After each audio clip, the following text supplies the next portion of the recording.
I'd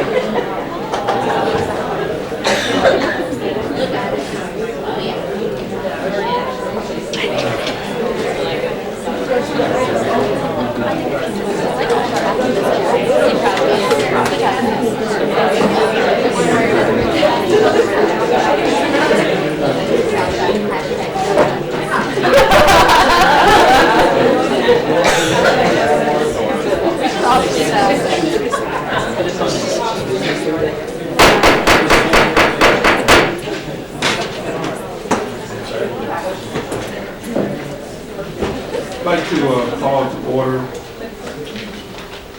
school board meeting of Monday, February 2nd, 2015. Madam Clerk. Will the board members who are present please respond? Mr. Sturman? Here. Ms. Gray? Here. Mr. Moore? Here. Mrs. Larson? Here. Mr. Coleman? Here. Ms. Harris Muhammad? Dr. Jones? Mrs. Pinckney Epps? Here. Mrs. Taylor? Here. You have the floor, Mr. Chair. The next item, we need to amend the agenda to add special recognitions. And 2.01 is a special item for action.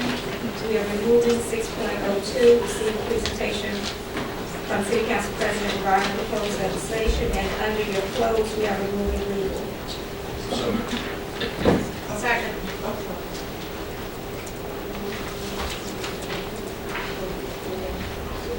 Right.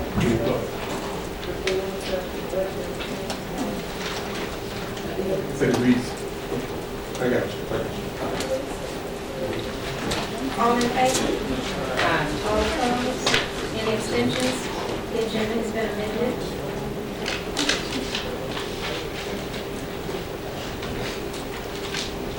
So 2.01 is your special item for action.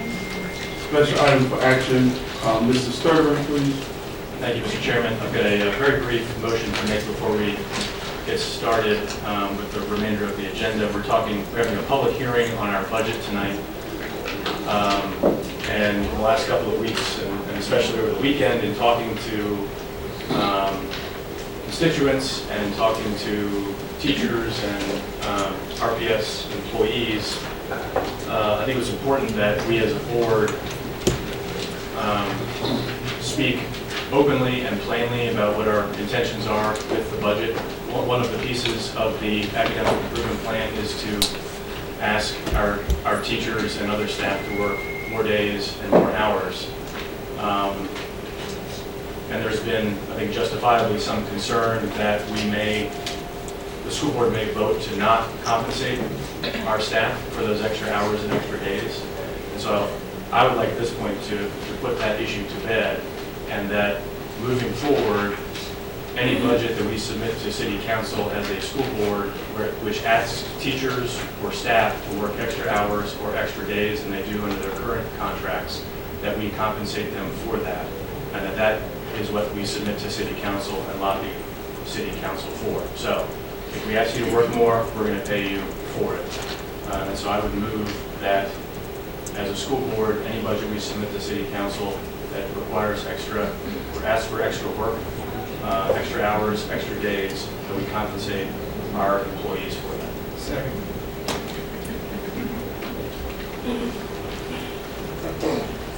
Motion was made by Mr. Sturman and seconded by Mr. Moore. Is there any discussion? President, what was the thought of the administration with regards to these extra hours? Was there any recommendation that we would not pay teachers?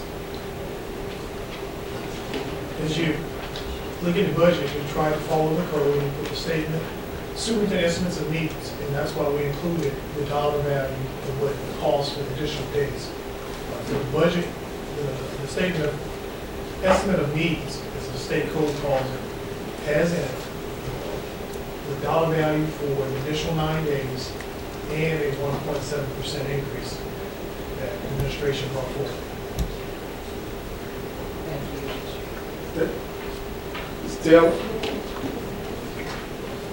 Excuse me, I'm not opposed to teachers being compensated, but I'm just wondering how realistic is it going to be if we're considering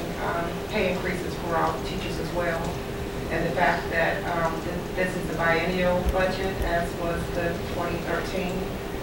Does that mean that whatever you put into place this 2015 year, that same increase will go into effect for the 2016 year as well?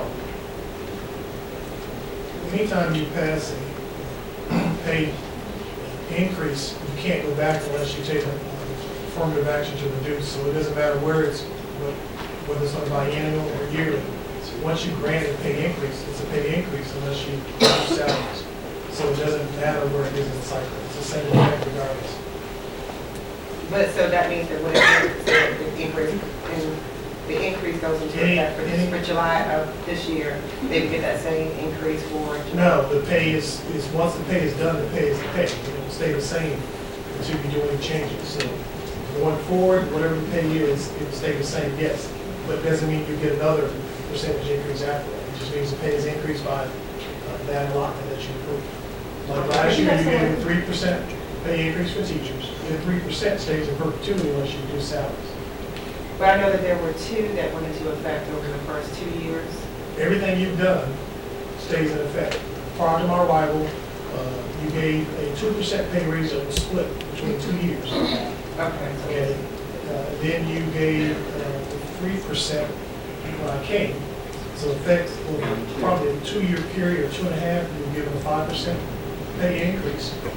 Additionally, the district absorbed the VRS portion on the district rather than pass it on to the employees because there's an option for the requirement for, I think it was 1% round. We pass on to employees and the district chose to not do that.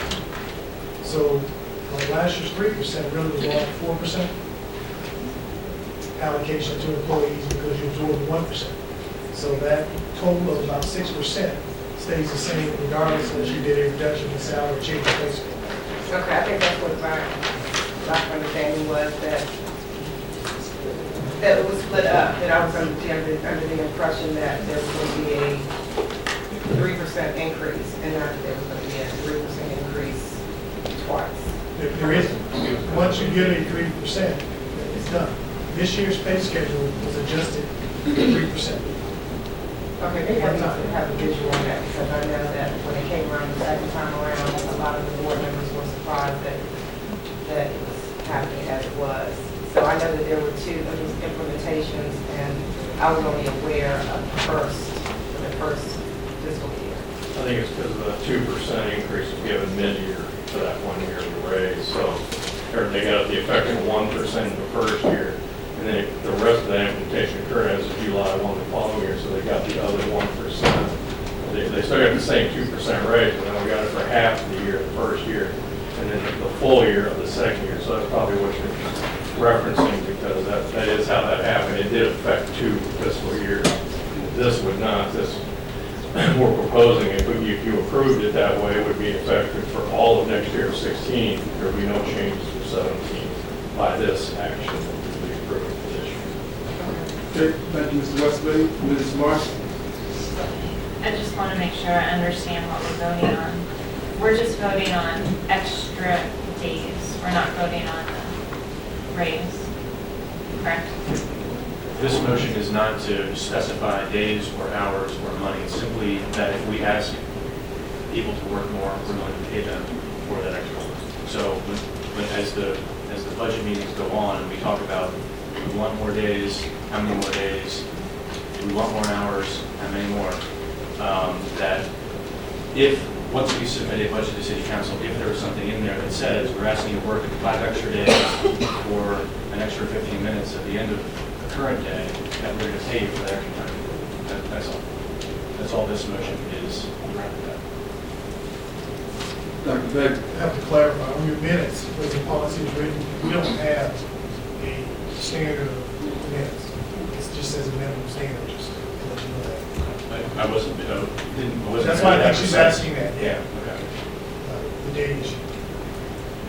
Okay, and then also I would like the motion to clarify that we're just talking about this budget cycle.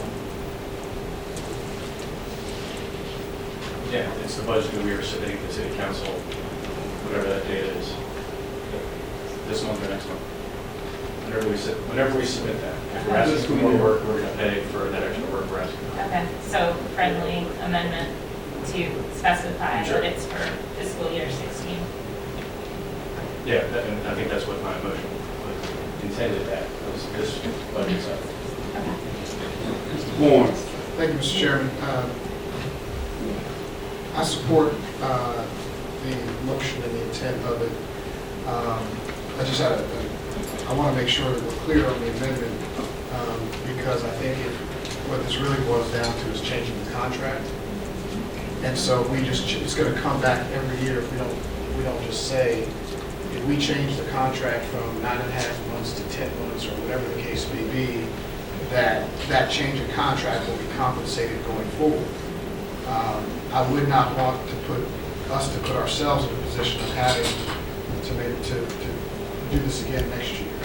And so I think it's been our intent or our expectation that whatever it is that we put forward in the budget will reflect our commitment to the teachers and employees of the school division, because we have all asked Dr. Beck and his leadership team to push us all to raise the level of performance and make this the best division that it can be. And some would say, and some have said to me, that this is going to be a tight budget year, police and fire and all these other sort of competing priorities, and I understand that.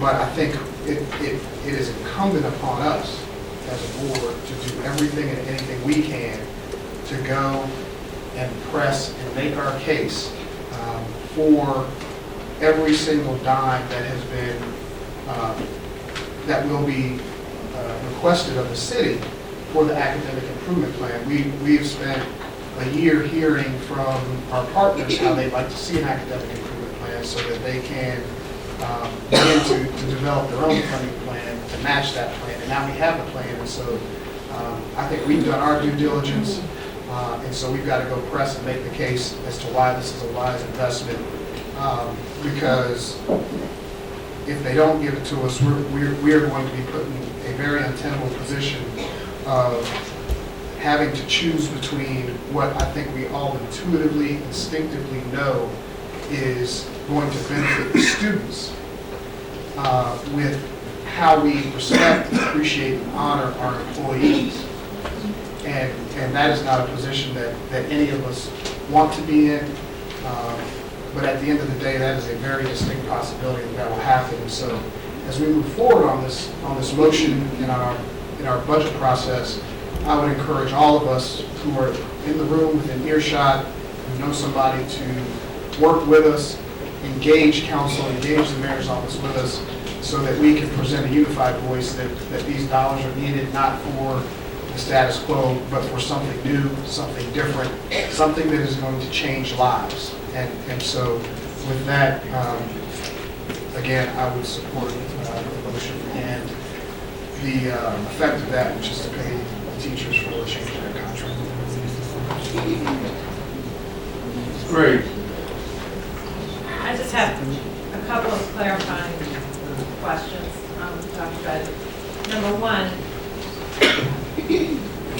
I recall the Code of Virginia requires the contract to be increased. Number two, in addition to the cost of living increase that we were doing across the board in the proposed budget, there was another $3.7 million for compensation for the additional time. Is that true or no? And the hours we have, the minimum hours in the contract now are 7, according to that chart. Well, we don't have hours listed in our contract, you have it in your policy.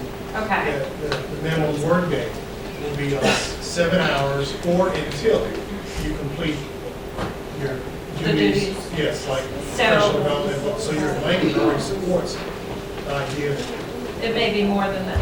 So what are we thinking? Are we thinking about putting a set time in the contract, and what would that time be if we put a set time like the other localities? the contract would not have a set time. What we've been told is we have to make our language consistent with the code. So our contract's currently reading 191. Virginia code says it has to be 200. And then it specifies a minimum of 180 days for students, and then 20 days, and it lists the other activities that's supposed to have those 20 days. Those 20 days are driven by the local jurisdiction right now. I do know the state superintendent is trying to get a ruling from the Attorney General about whether or not jurisdictions really should have been doing all 20 days, or it's still a local law to control, to make a simplified conversation. So no matter what, our contract will say 200, like every other surrounding jurisdiction says 200 or more. The issue will be they all work 191 to 192. Right? So that's where the 9 days difference in compensation conversation is coming. And the number of hours per day is not. No, there is no, the number of hours, ours has been shorter than any other jurisdiction. There is no language under the local control for the number of hours. Because most of the, I mean, the teachers that I see are working more than 7 hours a day.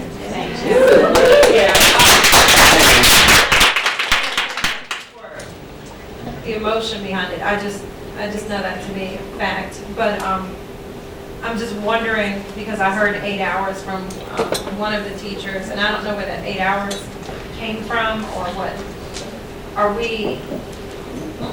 Where that's coming from is a commitment to trying to have the equivalent of 200 to 225 minutes of dedicated time for professional development after the school day is over. For instance, one of the jurisdictions that we want superintendent, they actually do the 191, but they have a system where they account for the other amount of time that they're getting other days counted. Without adding Without additional adding- calendar days. Exactly. Okay, I'm just trying to get more clarity on what we're asking. All right, Still not clear. I guess what concerns me is that, what if council doesn't approve this? Then are we going to be put in a position where our students don't get the extra instructional time, or teachers don't get the additional professional development time? Or are we not going to be able to possibly afford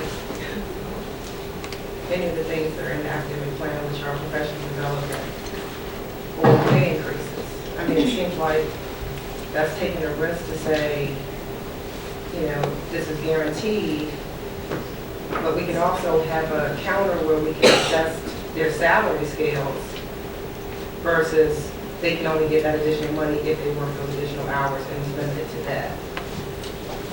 As I understood the motion, it's always been the case, I think that what you're doing is making a verbal acknowledgement, is that you're going to say that you're going to commit to asking. At the end of the day, we are a dependent funded school district. So everything depends on, just like last year when we honestly had to struggle with regards to funding the raises. And it became an issue of no matter what was given to the board, there was a commitment to get the raise last year. So you could be put in the same situation of as we go down the statement of needs, deciding what stays and what doesn't go. So I think I understood it as being that you're going to commit to making sure that's part of what you ask for. But we have the ability to alter that to accommodate what's in their better interest. Well, I think you have no choice, because you don't get everything asked for, you got to set a balanced budget on a certain need. And I think that people really have to understand the system, that at the end of the day, you can only spend what you get allocated from the city.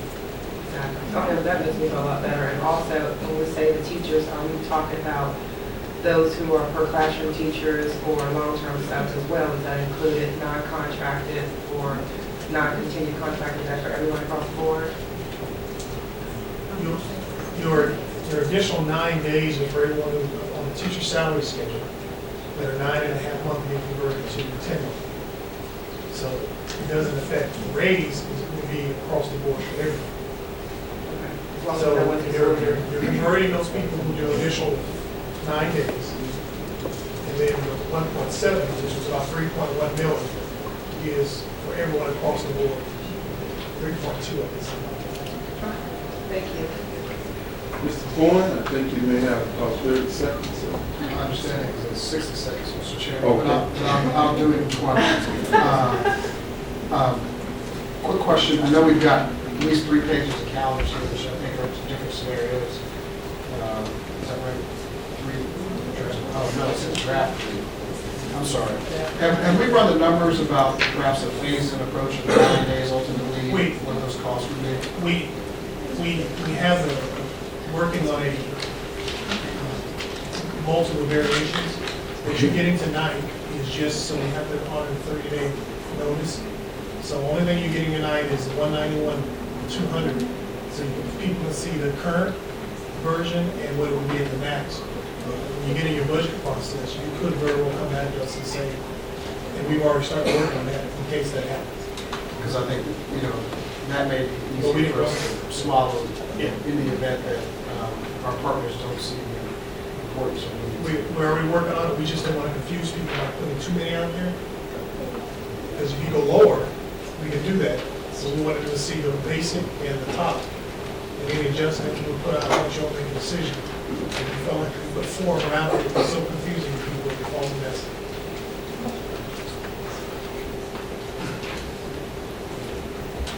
On the call for question and close discussion.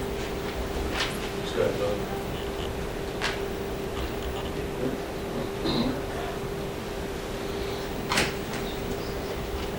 Go to restate the motion. So Okay. For clarity on my part, are we adding, specifying this fiscal year? So it's to move that next fiscal year, 2015-16. Then the fiscal year 2015-16 budget that the board approved and submit to city council, which asks teachers to work more hours and days, also provide compensation for that extra work. Motion was made by Mr. Sturdivant, seconded by Mr. Woodward. Mr. Sturdivant? Yes. Ms. Gray? Yes. Mr. Wood? Yes. Ms. Taylor? Mrs. McNabb? Yes.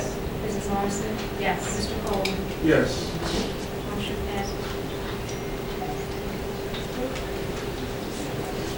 7,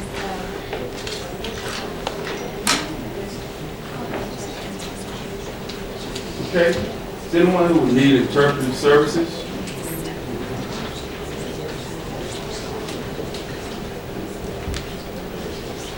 Buenas tardes, si alguien ocupa intérprete en español, estaré pasando por las 2 oficinas y me pueden dejar saber.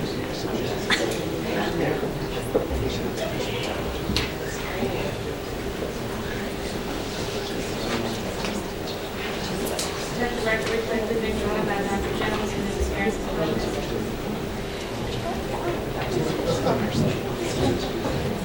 And the next item on the agenda is special recognitions, Dr. Day.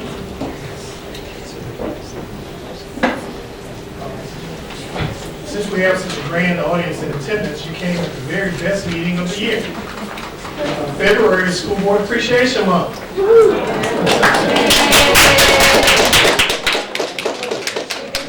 I don't know about that applause. February is an opportunity to salute the service of almost 850 school board members in Virginia during the School Board Appreciation Month. The theme that was selected this year is student-focused leadership. Ms. Moore, you read all that? Sorry.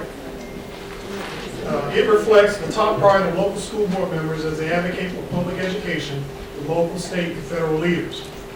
The month-long observation is an opportunity for us at RPS and the community to build a stronger understanding of the crucial role that school boards assume in being a representative for democracy.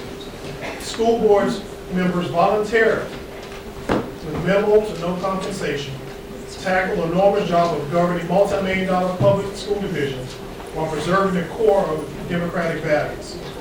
We ask that each of us take this time to use this month to show our appreciation for the local school board, specifically here, the Board of Education for the Richmond City Public Schools. So with that said, if you would join me again in a real applause and say thank you for the volunteer work.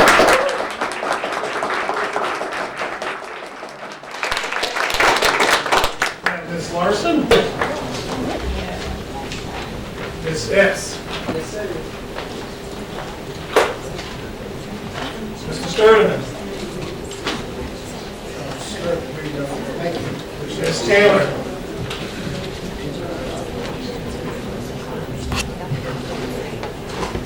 Ms. Harris Muhammad. Mrs. Coleman. Dr. Jones. Ms. Gray. And Mr. Bourne. And it reads, certificate of recognition, the board member's name and appreciation of dedication and service excellence in education on behalf of the students of the Commonwealth of Virginia. School Board Appreciation Month, February 2015, signed by the board president and also the executive director of VSBA, Gina Patterson.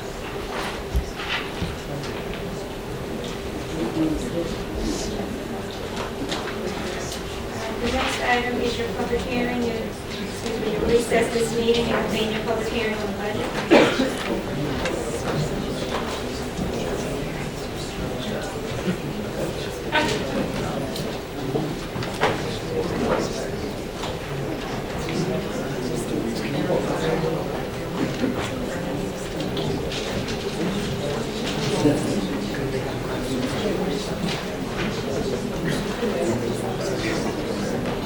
Okay, we'll convene our public hearing. As we can see, there are a lot of people here. We appreciate that. We have half an hour for our public hearings. So with that, just be mindful of that fact. If you would like to speak to us during this public hearing on the budget, just ask for you to line up at this time.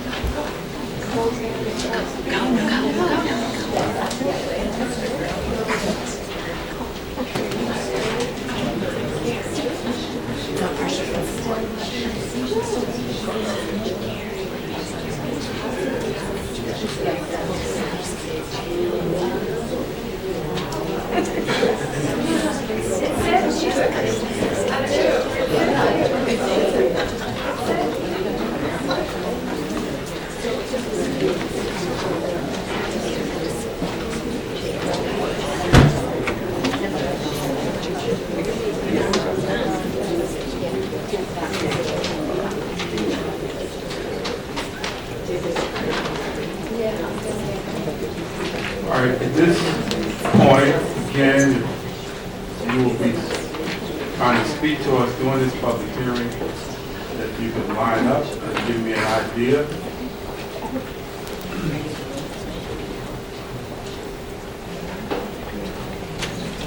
Okay, if you are representing a group, you will have 3 minutes, individuals, 2 minutes. Thank you.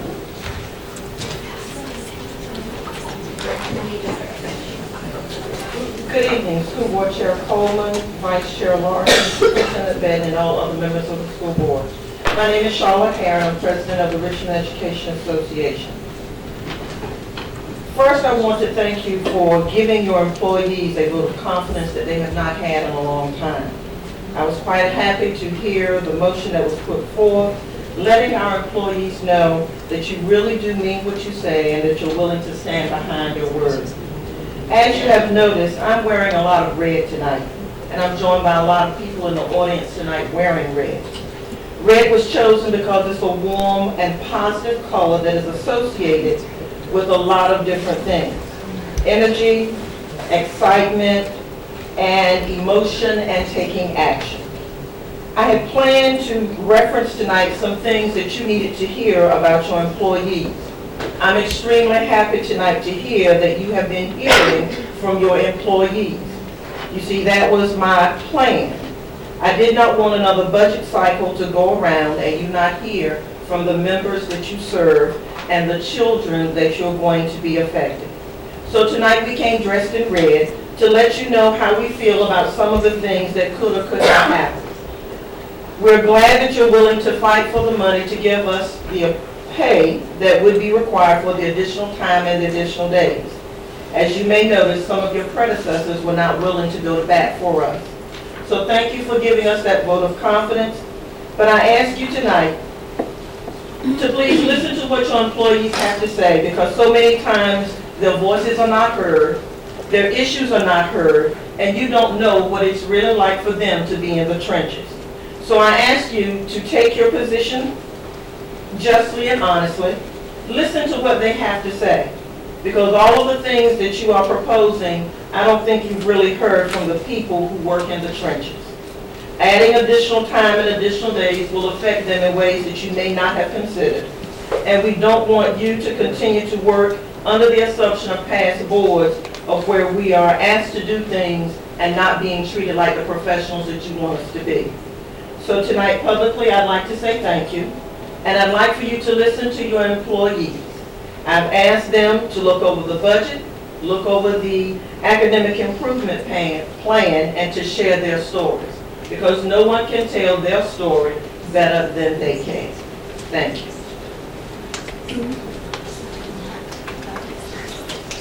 Tom Hartman speaking as an individual.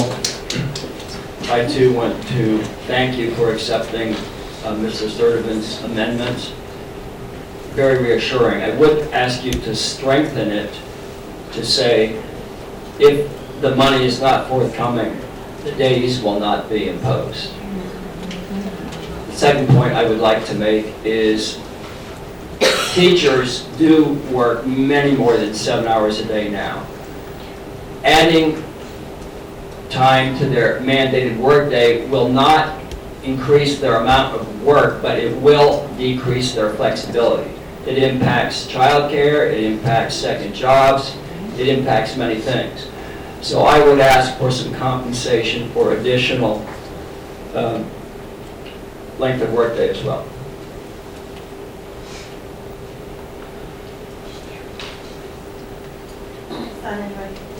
Okay. Good evening. My name is Kaisha King, and I'm a proud member of the Richmond Education Association, and I'm also a Richmond Public School teacher who has been called to help children learn. I would love to teach without a raise if my career was taken for what it should be. You see, I'm not just a public school teacher. At school, I'm a friend, a mother, a data analyzer, there we go, a protector, a social worker, a custodian, a counselor, a life coach, a secretary, a comforter, an activist for all children. I'm also a dreamer, an ATM, a miracle worker, a provider, an expert tester, a superhero, an organizer, and the list goes on. But I do have a life outside of my career. Outside of my career, I'm a friend to many. I'm a daughter, a granddaughter, an aunt to a sweet 3-month-old baby girl, a sister, a cousin, and a niece. And that list goes on as well. Students as well as teachers' lives matter. None of you would be sitting in front of me if that was not true. I really feel that teachers deserve compensation for what they are doing. 30 seconds. Teachers use their brains every day to full capacity, and by the end of the day, their mental exhaustions flow out their ears. When we know that the students deserve the knowledge that they can give, that we can give them. Since we are not just public school teachers, we should be paid for all the jobs that we do. Teachers deserve to feel they are valuable. Richmond should work hard to keep their great teachers because Richmond kids deserve great public schools. Thank you. Please be reminded that there's no applause during public speaking. Thank you. Good evening to everyone here. My name is Melody Winters, and I work on a teacher contract for Richmond Public Schools. I'm a highly qualified professional with a master's degree and 3 national certifications. I've been with the system now for over 10 years, and I really appreciate that we are, having it proposed that we will be compensated for the extra hours we will work. However, there are several schools that started today with 5 extra hours a week. and we are not being compensated for those hours this year, which leads me to some concern for what precedent that will set for the future, especially when we're talking about past precedents. Let me take you back to 10 years ago when our pay scale was frozen and we did not get increases for our years of experience. Then 8 years of no raise. Then when we did get a raise, my take-home pay went down $13 a check. I'm not sure if you're aware of that, but that's not really a raise, and I do appreciate to be compensated for my VRS increase. Then I'm paying for my own dental, my own long-term and short-term disability, and wait, the first $5,000 of my emergency room coverage is no longer paid for, so I have to buy a bridge plan. It's the one more. It's not that I don't want to take care of these kids in Richmond Public Schools. I love my job. I've seen the difference that I've made, but please don't put us in the position that we can't take care of our own families in order to take care of others' families. Please don't put our back up against a wall. We are here because we love our jobs. We are dedicated. I engage in professional development and training on my own time. I'm not so worried about the 9 days. I'm worried about the 5 extra hours a week and the 27 days. The loss of pay in my 3 part-time jobs that I've taken on over the years to be able to pay a car payment, a school loan payment, and a mortgage payment. I am dedicated. Please don't ask me to do any more. I have a family too. Thank you.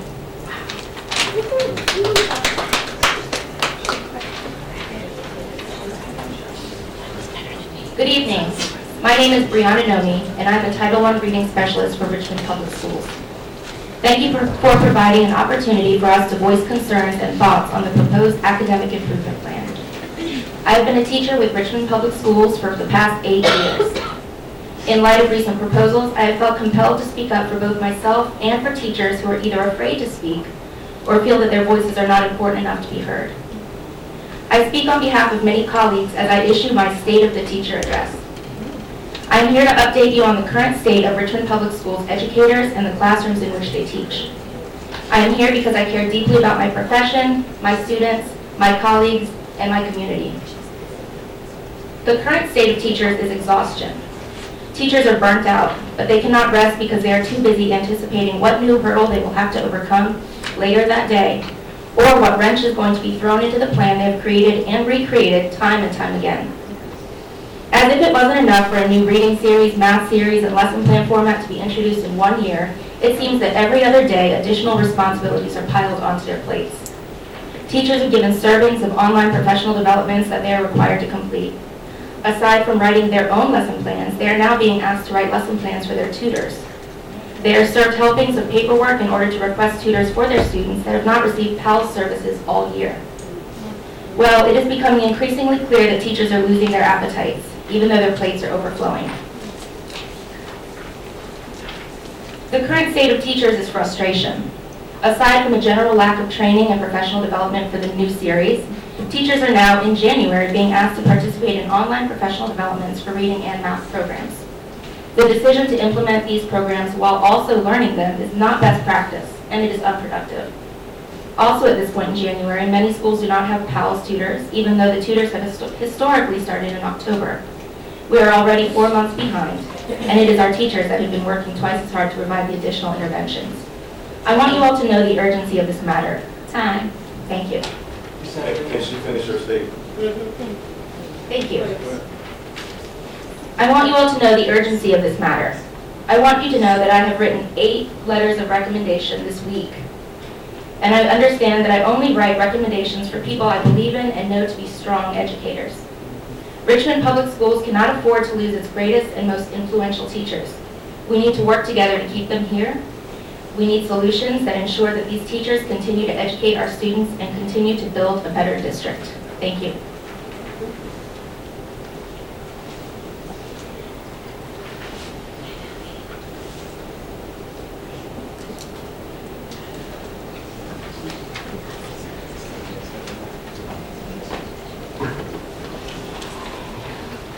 Hi, James Rawls, Richmond Public Schools.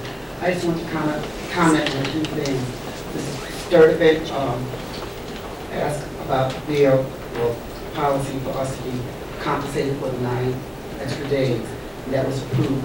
But remember now, Dr. Benton says compensation for those days plus a 1.7% raise.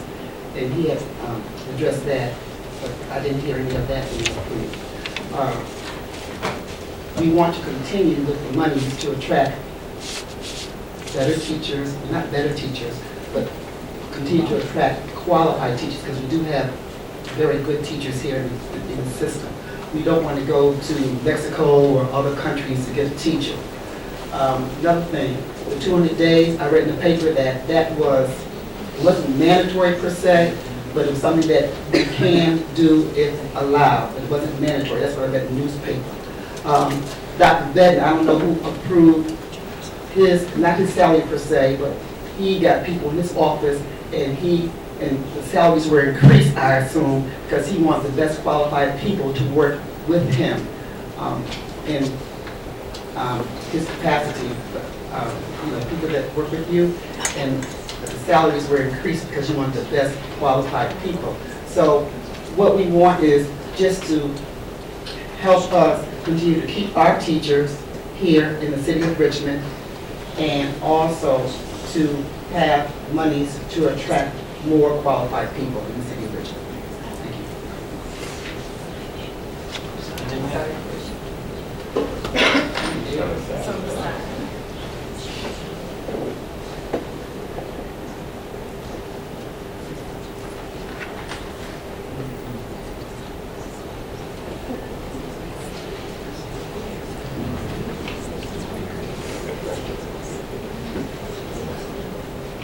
Good evening. My name is Nathan Johnson. I'm a 27-year-old educator from Atlanta, Georgia. I'm a 2-year educator for Richmond Public School System. I teach English, and I want to start by saying actions speak louder than words. Ms. Taylor, I want to thank you for your passion on your school board. It really shows. Please continue. As I go forward in the year, I sit and I contemplate, will I be here next year? As you stated, it's school board appreciation. And I have a hard time appreciating those who I don't feel appreciation from. I recently was a part of a 7th grade team who held an SOS initiative, Save Our 7th Graders. It's not too late. We sent out 2.5 months in advance notices, 2 rounds of letters, as well as phone calls to our parents. Out of 150 students, only 7 parents showed up. This was the passion, the dedication, the love of educators in Richmond Public Schools without compensation, without mandates, without a third-party organization prompting or trying to encourage us to hold this information. So as you sit here, understand it's not just your words. Understand the appreciation that you want from us. You have to first give to us. Not only did Ms. Larson, our representative, not make no poor representation or speak, although she showed up that night, it's hard when the superintendent still passes you on the way by in, and I'm yet still invisible as a second-year teacher trying to decide. Excuse me, sir. Again, we appreciate everyone's passion, but we have to refrain from direct. Oh, well, as school board members ignore the presence of teachers, and I know that I have a face that many may remember, and there aren't too many young black men who come sit in school boards most of the time, for the majority of the time. So my school board members should know my face in order to recognize and appreciate and acknowledge that we are doing what we're here to do. And it's hard to continue to grow when I personally live in the poverty in Richmond that my students suffer from themselves.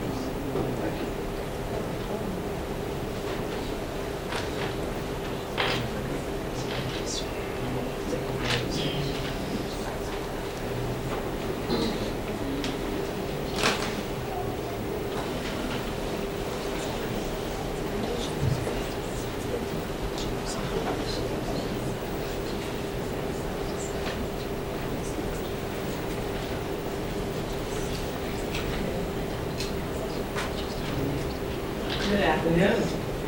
I'm Dorothy Smith from Elizabeth Red, and I also am a school board member of Richmond Education Association. My president is Charlotte Hare, and I'm on the board with her. And I am at the retirement age now, year 36.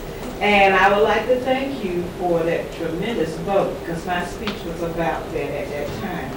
and I've interviewed quite a few of you school board members during my years at Richmond Public Schools, so I thank you.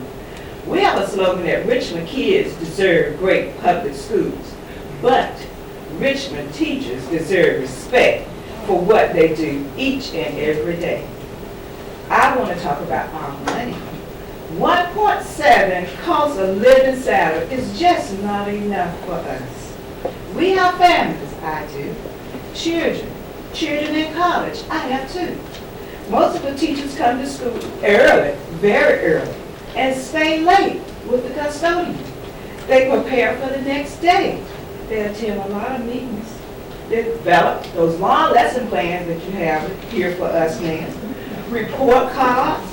Talk to the parents daily at any time whenever they bust into the room, down the hall, without even a visitor pass. But we talk to them. We do bus duty every morning, every evening, in the rain, in the snow, and the sleet if we come.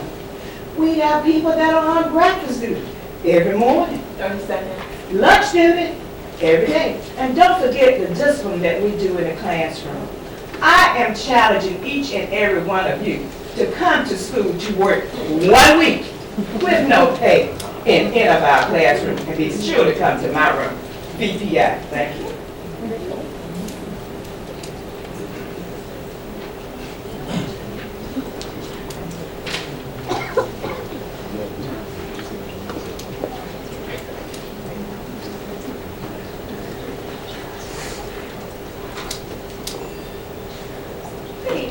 My name is Carrie Treadway. I'm actually going to be reading something on behalf of one of my colleagues who could not be here this evening.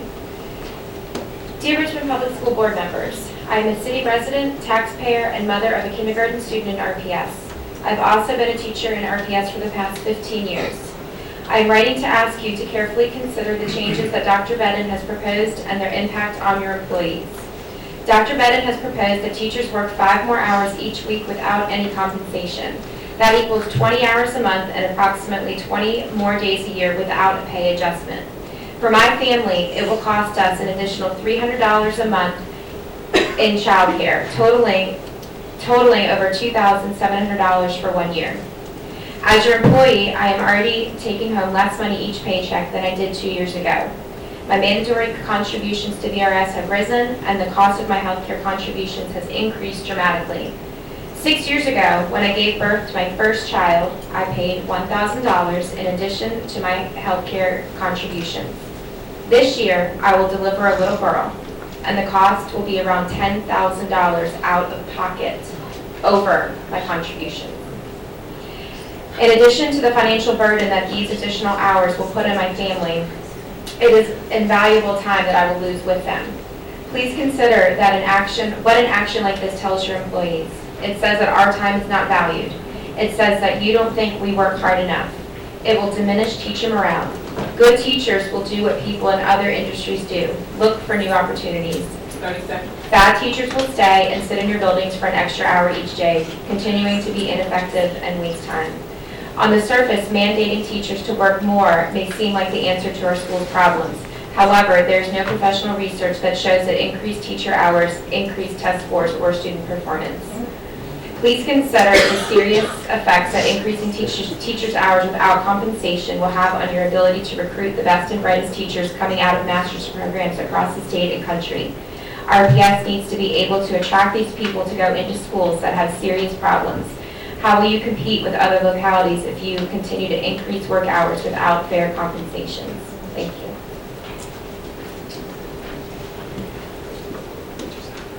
Good evening, my name is Faith Norrell, and I do want to thank the school board representative who presented the motion, because that was a big part of what I was going to say today about the added time and the lack of compensation. But I am looking at a chart that shows that Richmond is in line with all the other districts as to our total days work, the other days, and we are on a 7-hour workday, and some of the others are at 7.25 and 7.5.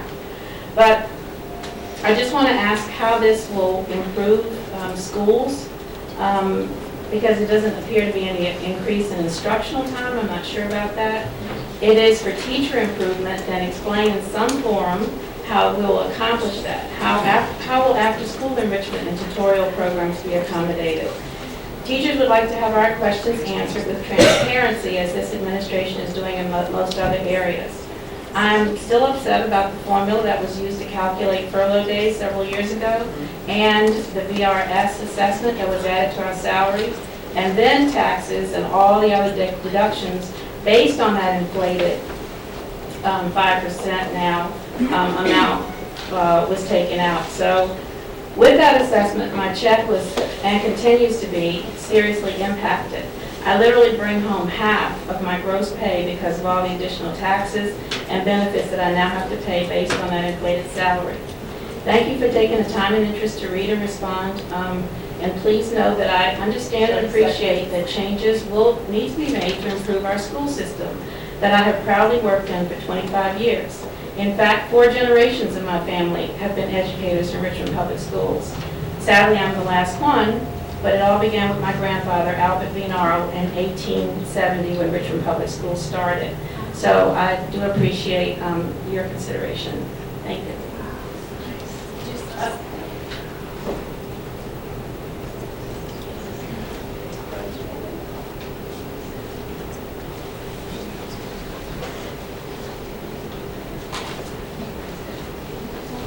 Good evening. My name is Mary Valentini, and I appreciate Mr. Sturdivant's motion and your approval of it tonight.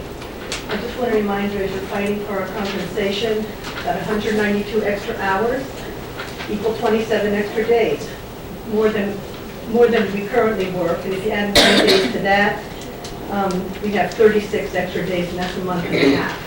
Thank you very much.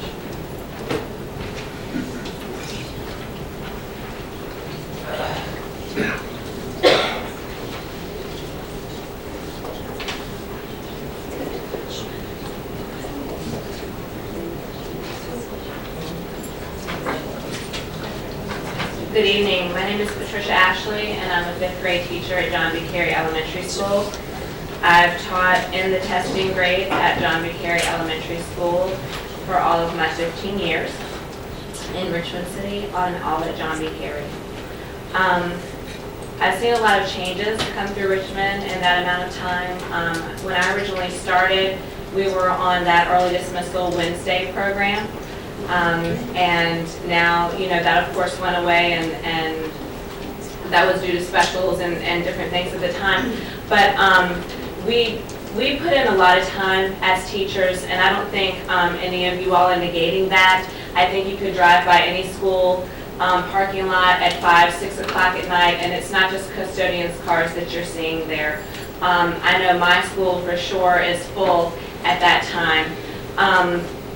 The dedication of our teachers reaches way far beyond your proposal of hours. The thing is, we would be there anyway. We're just asking that we feel some appreciation for the things that we already do. We suffer with no supplies. We feel the budget crunch too. It's coming out of our pockets. There's no supplies. We're the counselors. We're the counseling department is suffering. I'm breaking up fights daily almost now. Can't get help from the office. I mean, everyone is taxed. Everyone is taxed. I planned the birth of my second child around SOL testing. There's no limits to what teachers will do for their children in Richmond Public School. We just need to feel appreciated, and I appreciate your proposal. I really hope that you follow through with it and take it into consideration, because the teachers want to stay in Richmond, but we need to feel like we're wanted in Richmond too.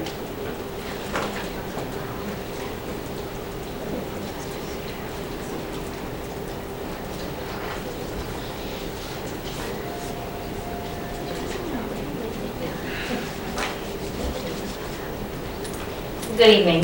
My name is Amanda Resner, and I've been working for RPS for 8 years now. I have to start off by saying I love what I do and the kids I work with.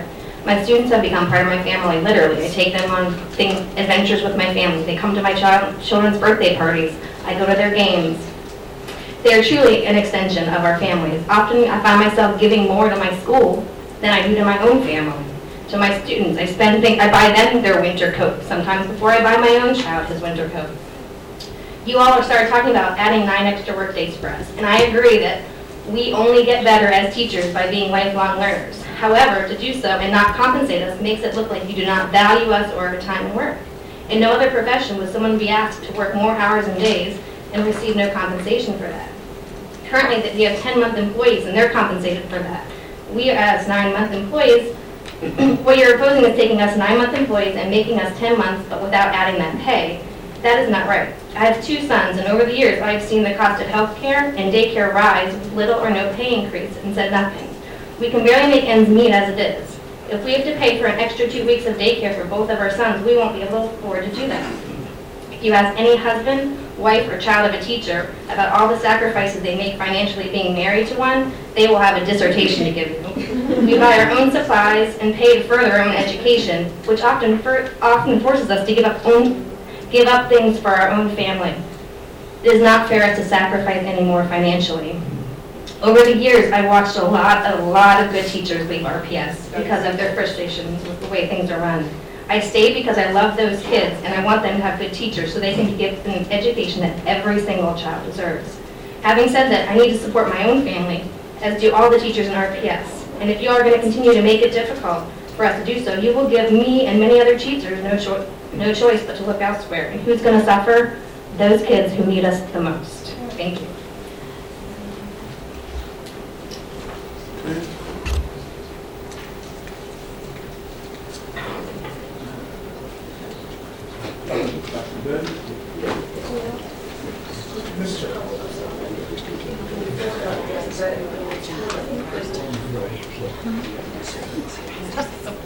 Thank you, Dr. Benton. I know you were getting ready to say something, but it's very important for me that my colleagues here that are educators in RPS understand why I was not here for that vote. I received a conflicting message at 4:56 p.m. this evening that indicated the meeting was starting at 6:30.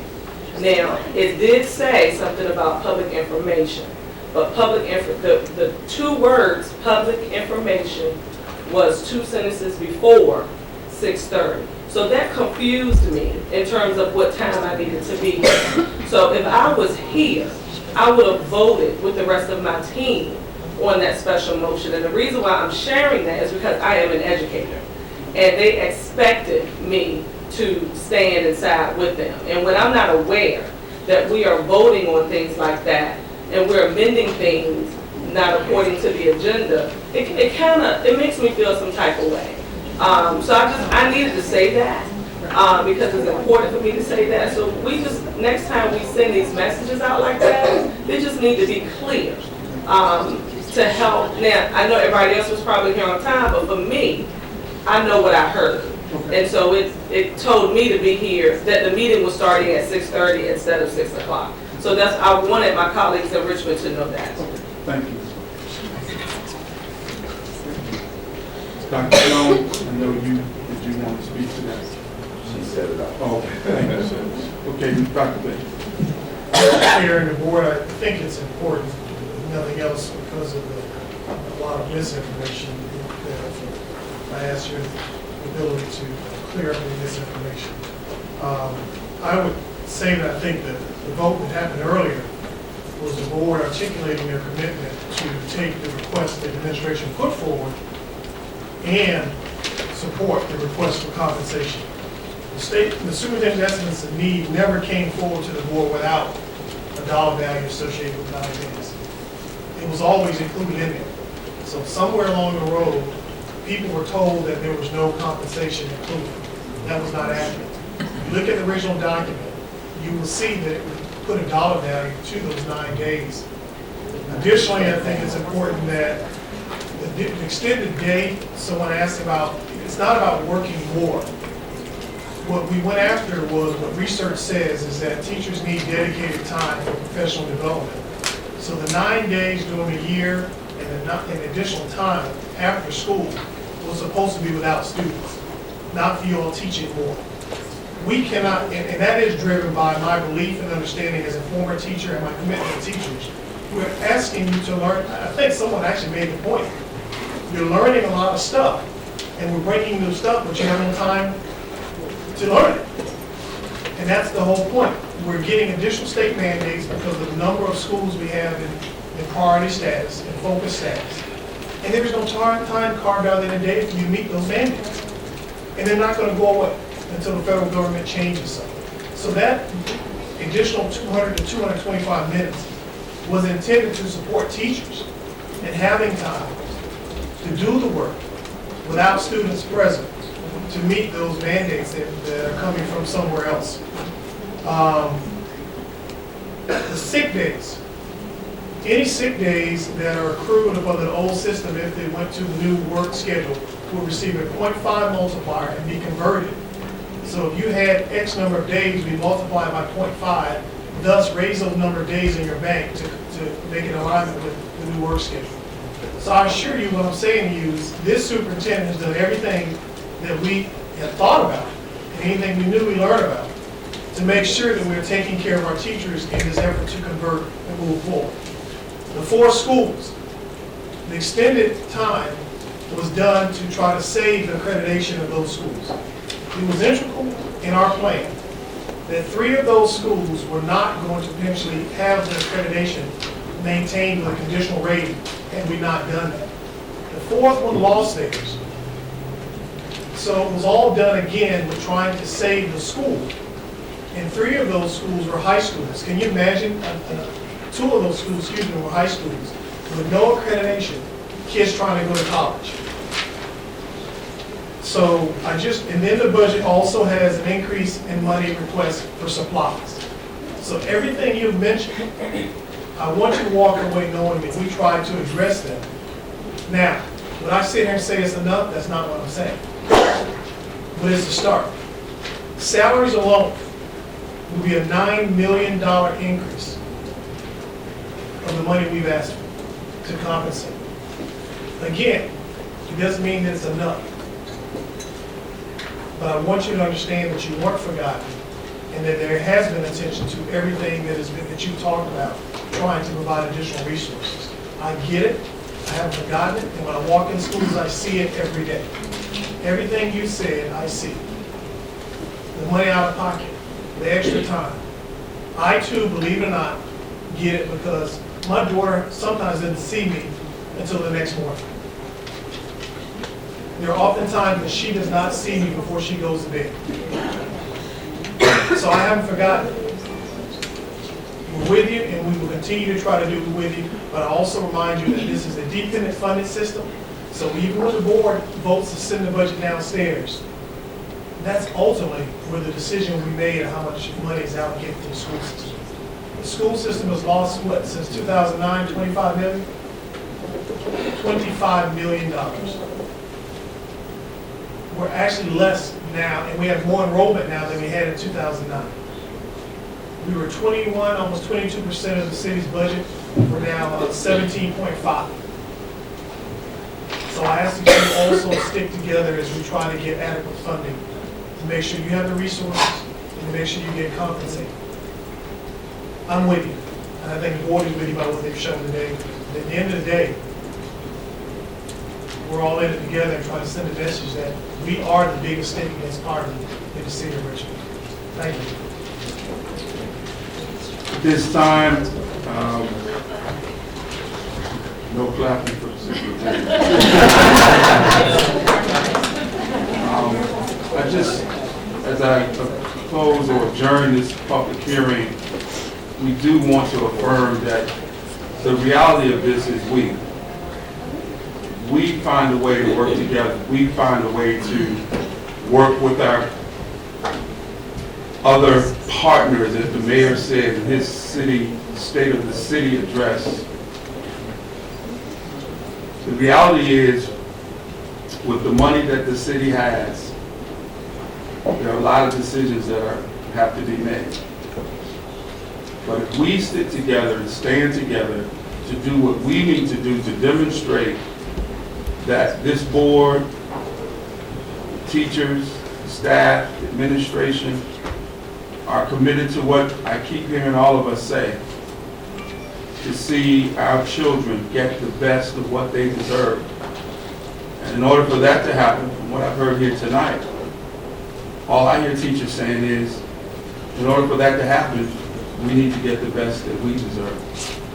And so when we can stay together, stand together, thank you all so much for coming down here tonight to speak to us.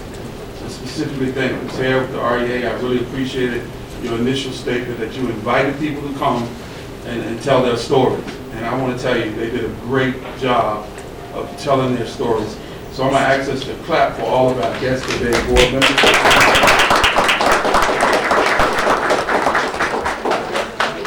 We now adjourn this public hearing, and it's a 5-minute adjournment. We'll reconvene. Thank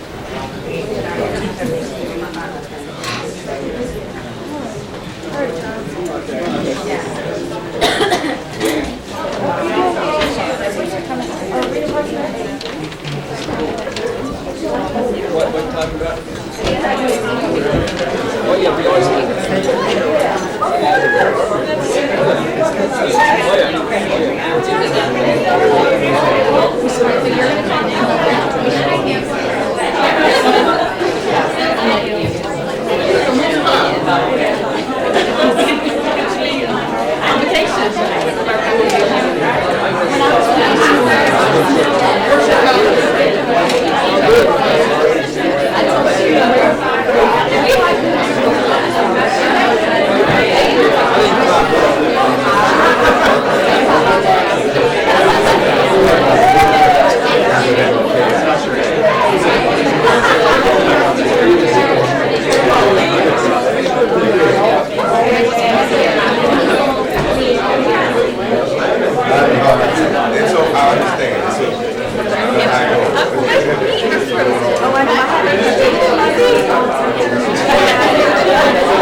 How's that going?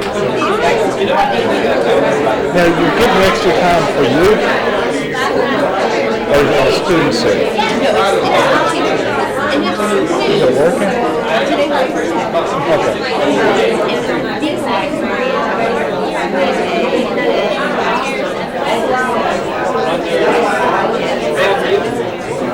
So it's extra hour a day. Is that right?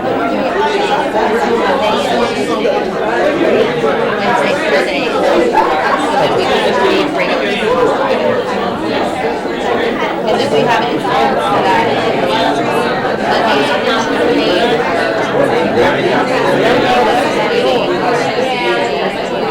Now, what time do you leave them?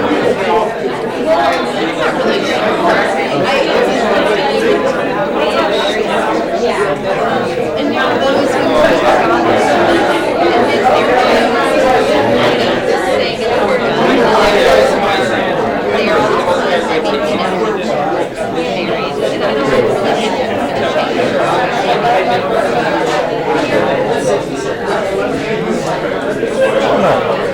get the feeling that they start identifying the ones that sneak out early.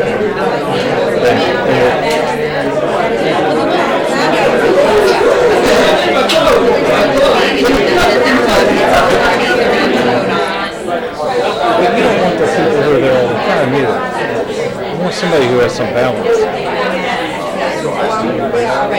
Because you have to have some life outside of work.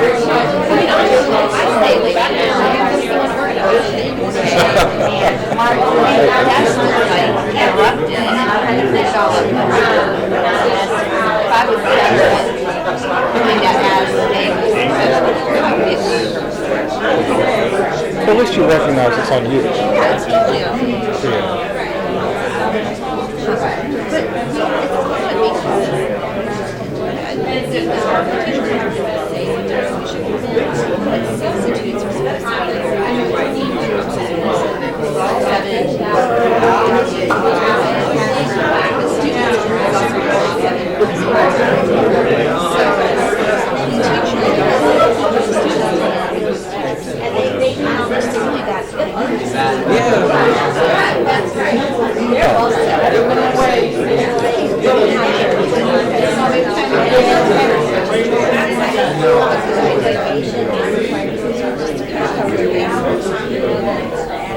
I guess so. I work in a job with no starting in time.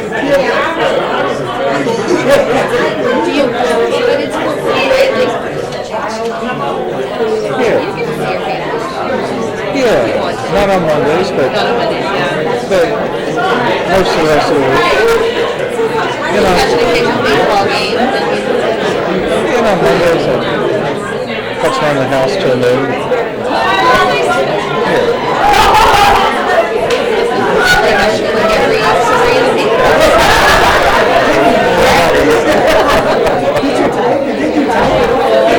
Are you sticking it out for the rest of it?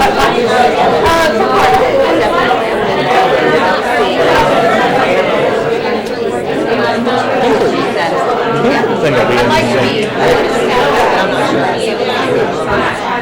It should come up pretty soon. I think it's near the top. There's not a whole lot left. Well, they do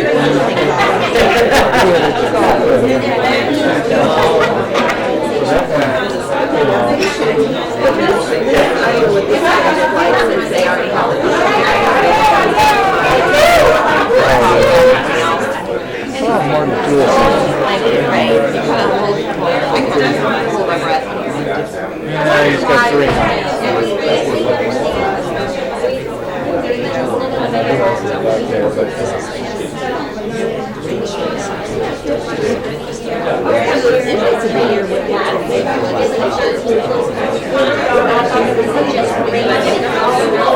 Well, that was specific to a single piece of legislation that should have been pulled to the facility. That's all that was about.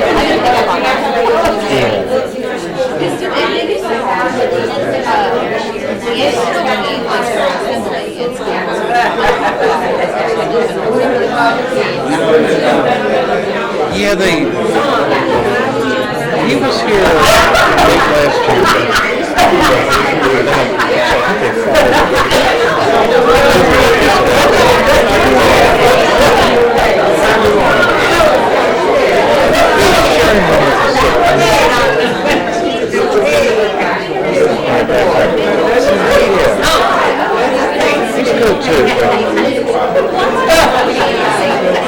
I think somebody filed the bill before they were supposed to. There's no plan written. And another deadline for filing it. So they got it written. They're supposed to spend a week making sure they knew about it. When they file it, but they filed it first.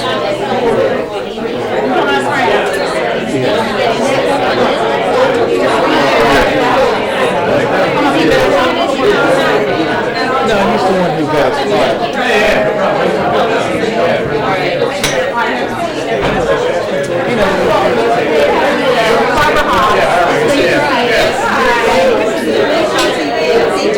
It's a nice sweater. I get that. Like $12 sweater. It's a nice sweater. Yeah. Are you related to Kathy? You know Kathy? That's what I assume. What's the same last name? I know there's a Dr. Bob's in town. I'm not related to him either. He's a pediatrician, so students are always asking me, my dad, my husband. Is your son still working at the Mexican restaurant over by TV? No, that is so funny. He only did that a couple of times. Yeah. It was like the best meal. Like the night he was working, literally really good.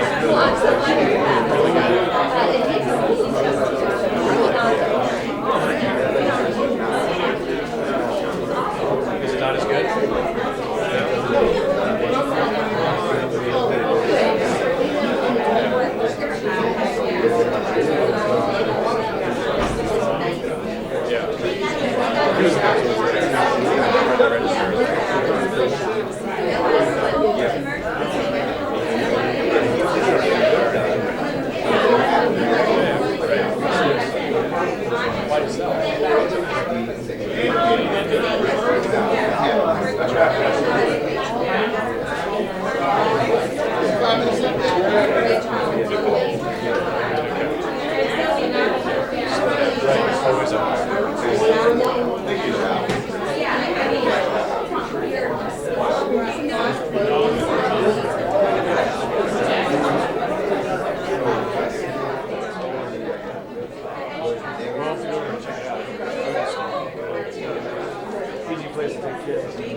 Thank you for reminding me. I apologize.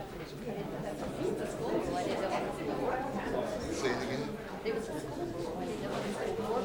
I'm not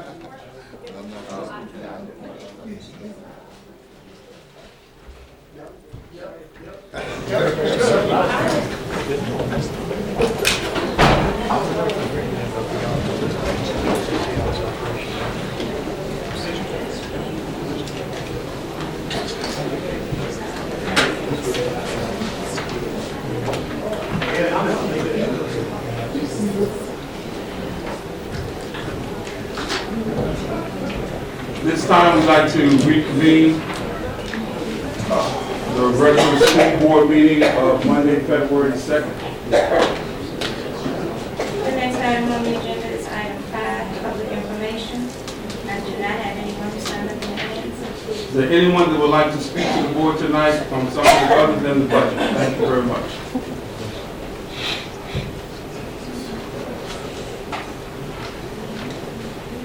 You will line up at this time.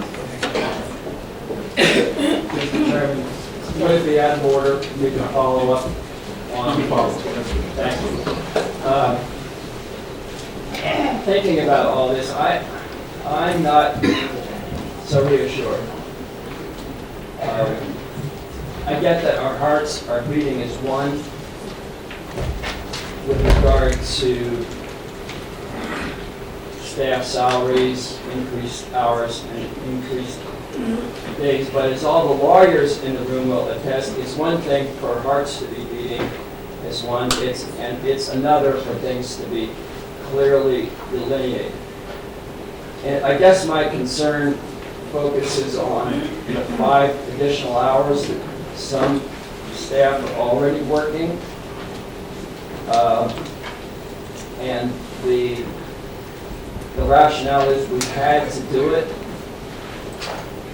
Well, fine, and the money's not in the budget now, but these people deserve compensation. And if you can't compensate them this year, compensate them next year retroactively. I'm just concerned that when push comes to shove, you're going to say our hearts are with you. City Council didn't provide the money. You're going to work for free. I personally say no pay, no work. That's my position.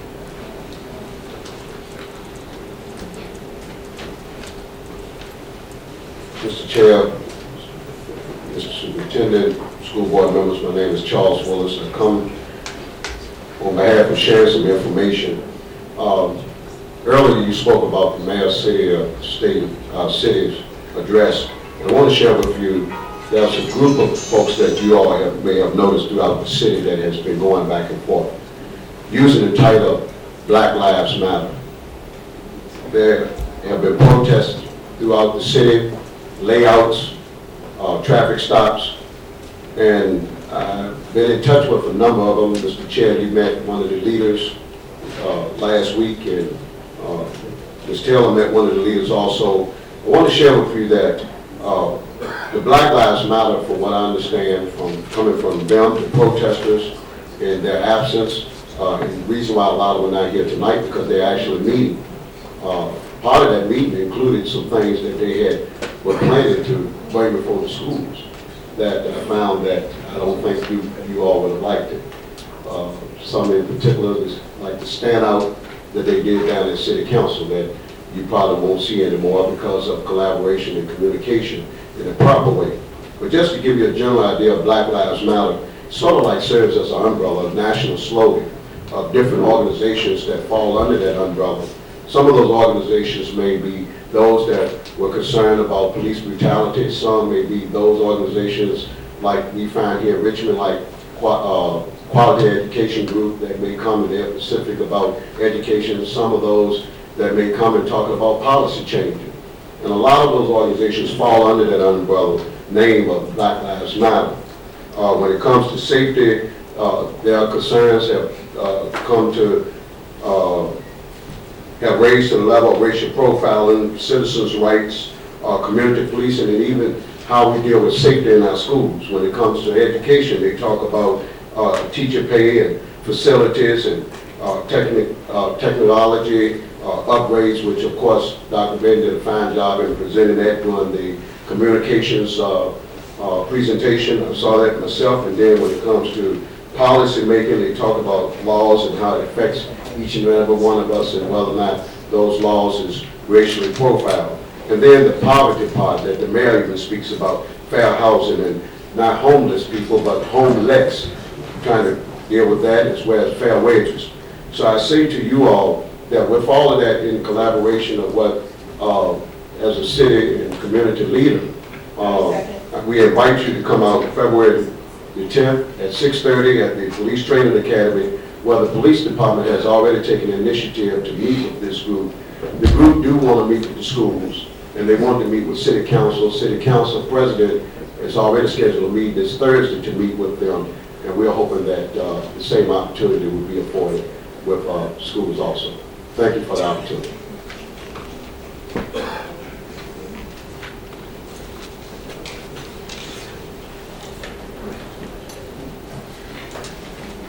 Anyone else that would like to address the board tonight? Seeing none, Madam Clerk. The next item on the agenda is item 6, information reports and items for action. 6.01 is to approve the minutes of the February 3rd, 2014 meeting, and they were disseminated earlier. I just ask that they be approved this time. Mr. Moved by Dr. Jones, seconded by Mr. Sturtevant. All in favor? Discussion. Minutes. Yes, please. Yes, I hope that my colleagues took an opportunity to really take a look at these minutes. If you have not, I ask you to do so. It's interesting that these minutes are almost a year old. And as I read through it, there are several benchmarks that are in here that I think probably need to be cognizant of with regard to the budget this year. For instance, last year, Mr. Bourne proposed lobbying for year-round school money for schools that were struggling the most to start early. He suggested this should be a part of our RPS legislative package. I'm not sure that it made it to the package this year, but again, that's something that's been on the table for quite some time. And we had I know that in the 9th district, we had started some of that discussion, thinking that the mindset would be that we would follow MLK, as it was my understanding that it was going to be a year-round school coming this school year, this 15-16 school year. There was also something that I wanted to note in the minutes that was in the paper recently about a CDC grant, and I was hoping that what I would like to be able to do is give this information back to the clerk, and I've highlighted some points, and if perhaps you can share them with Dr. Benton, let's put them in the Friday report so that we can get an update on this information. Okay, so is that on these minutes? You have a problem with the minutes? There was just one place that I didn't really understand, but I don't have a problem with it. Thank you very much. Want us to follow through on it. Okay, thank you.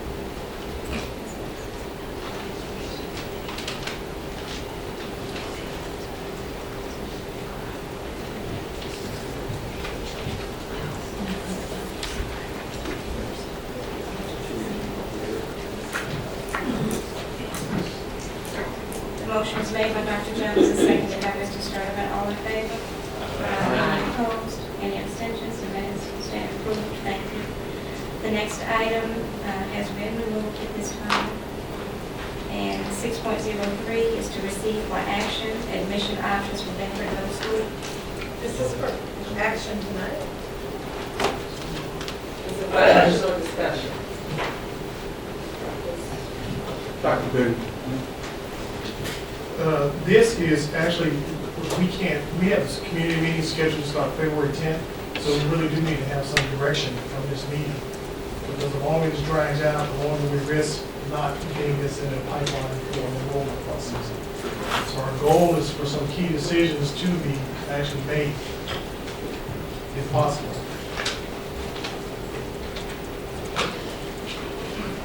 Direction. I would prefer to move this to the next meeting. Mr. Copeland, even if you move it, you still need to have the presentation because regardless, if you see it and you don't feel comfortable, then I would say Ms. Taylor may want to make that motion to her colleagues. We still need to give you the presentation regardless. My understanding is that this is going to be discussed at a later meeting anyway, so that I just had a conversation with Mr. Coleman. No, Miss. I did not have a conversation with him. We had a conversation, okay? You said for discussion only. That tonight we would have a discussion. Dr. Benton is asking to hear the presentation, and then as a board, we can decide whether or not to make action. His recommendation is we make action tonight. But before we can even do that, could we hear the presentation? I would prefer to wait per our discussion that you and I have had. Would you like to make a motion to allow your colleagues to decide whether or not we wait for the presentation? Well, I would just prefer to honor what you spoke to, that is.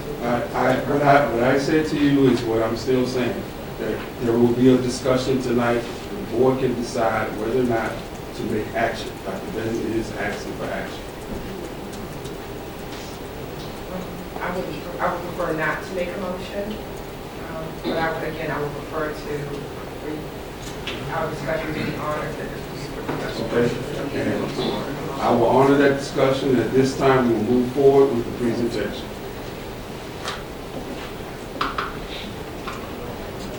Good evening, Chairman Nolan, members of the school board. It's a pleasure to stand before you this evening, present to you the way we plan to grow Benford Middle School. And that's what this is about. We started a conversation back in November.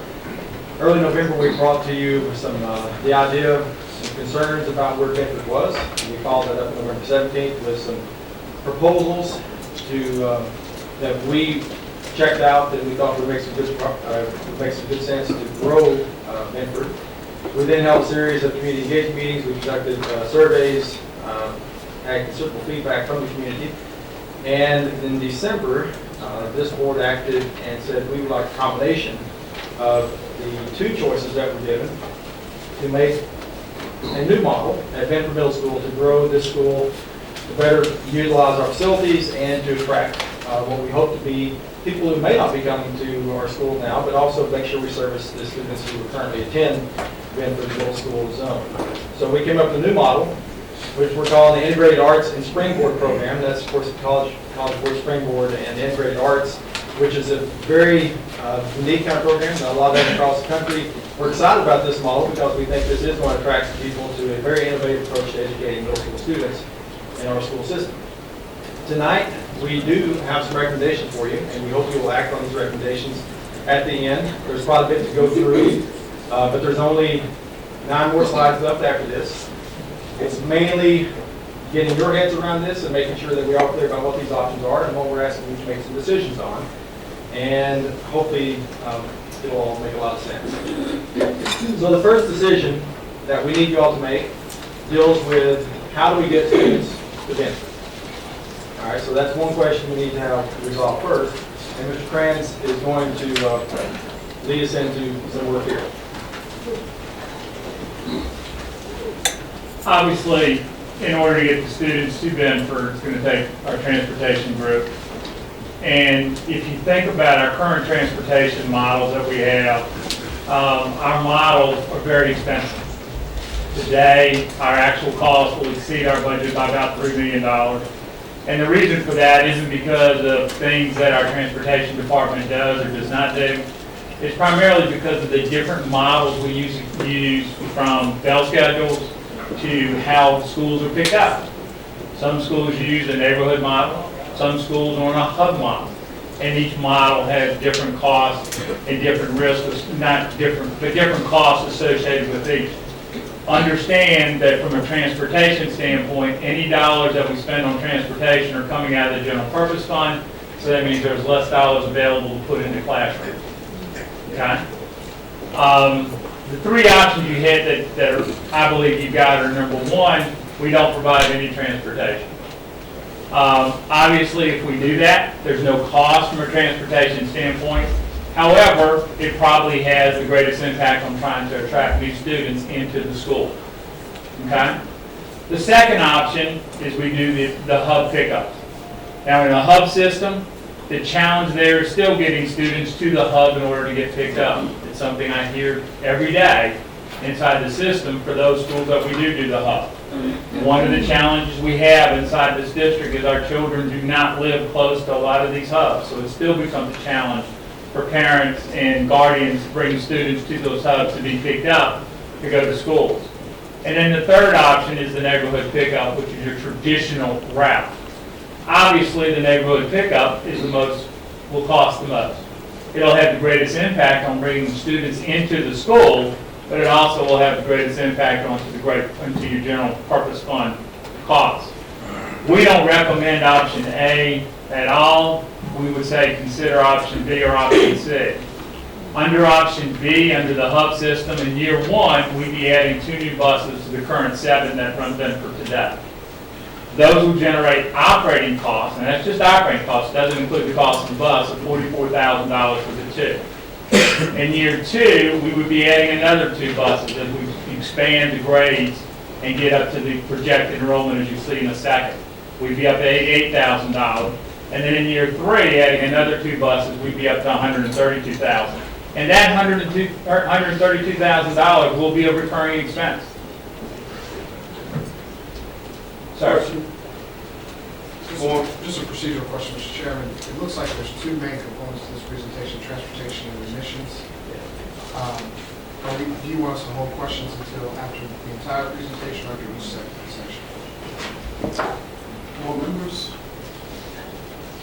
Can we do section by section? Okay. All right, so after each section, after the transportation section, questions on transportation. Go ahead, Mr. Frank.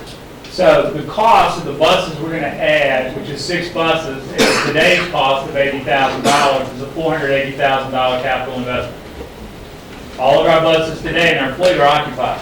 So if we bring this program on board, there will be the need for additional capital associated with those buses. Under the neighborhood, as we talked about, this is probably the one that will attract the most students to Bedford and will give it the best benefit from a student standpoint, but it's the most expensive on the GP side. We would be adding in year 1 5 new buses. Those 5 buses will have annual operating expenses of $110,000. In year 2, we'd be adding an additional 2 buses. I'd raise it from $110,000 to $154,000. And in year 3, we're adding another 5 as we get to full enrollment, and it's $264,000 a year, and that's a regular recurring expense. It's not something that's going to go away. That's an expense that's there forever as long as we have it. This particular program with those 12 buses, that's $960,000 based on today's bus costs. Difficult choice. How do we go about reducing transportation overall district-wide?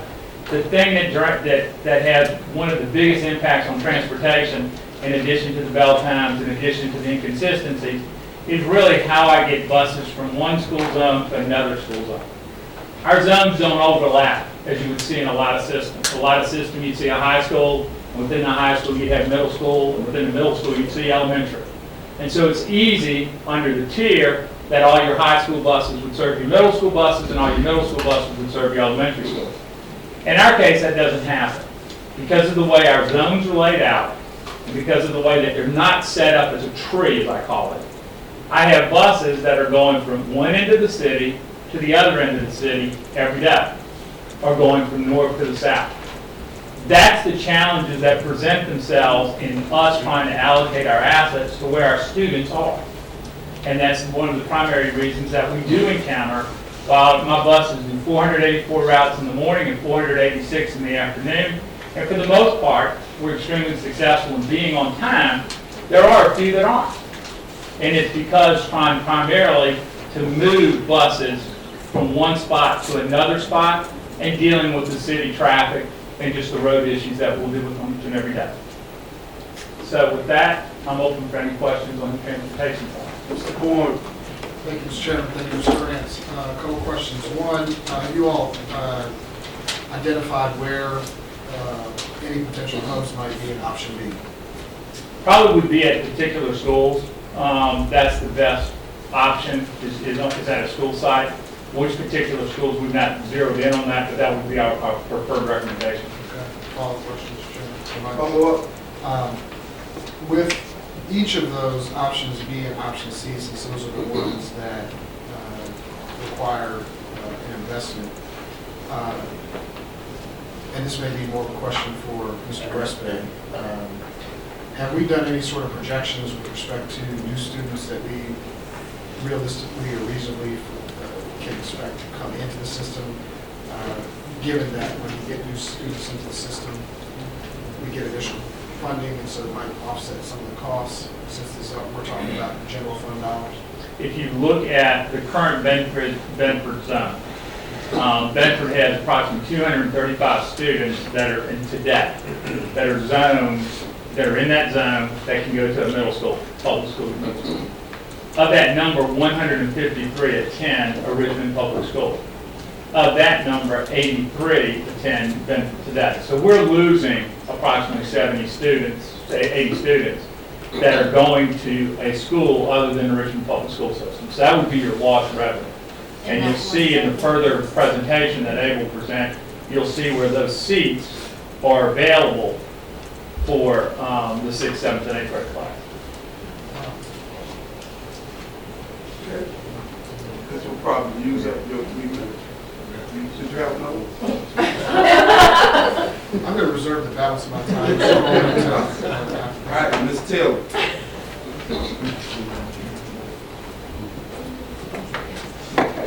Hey, Ms. Taylor, how you doing? Doing well. Question number one, what are we paying exactly for the transport of students to Bedford now? Well, right now, today in Bedford, we have 7 buses. A bus is going to run approximately $23,000 per year to run. That's the cost of the driver, and that's the cost of the operating cost, excluding the personnel cost, which is $1.23 per month. Okay?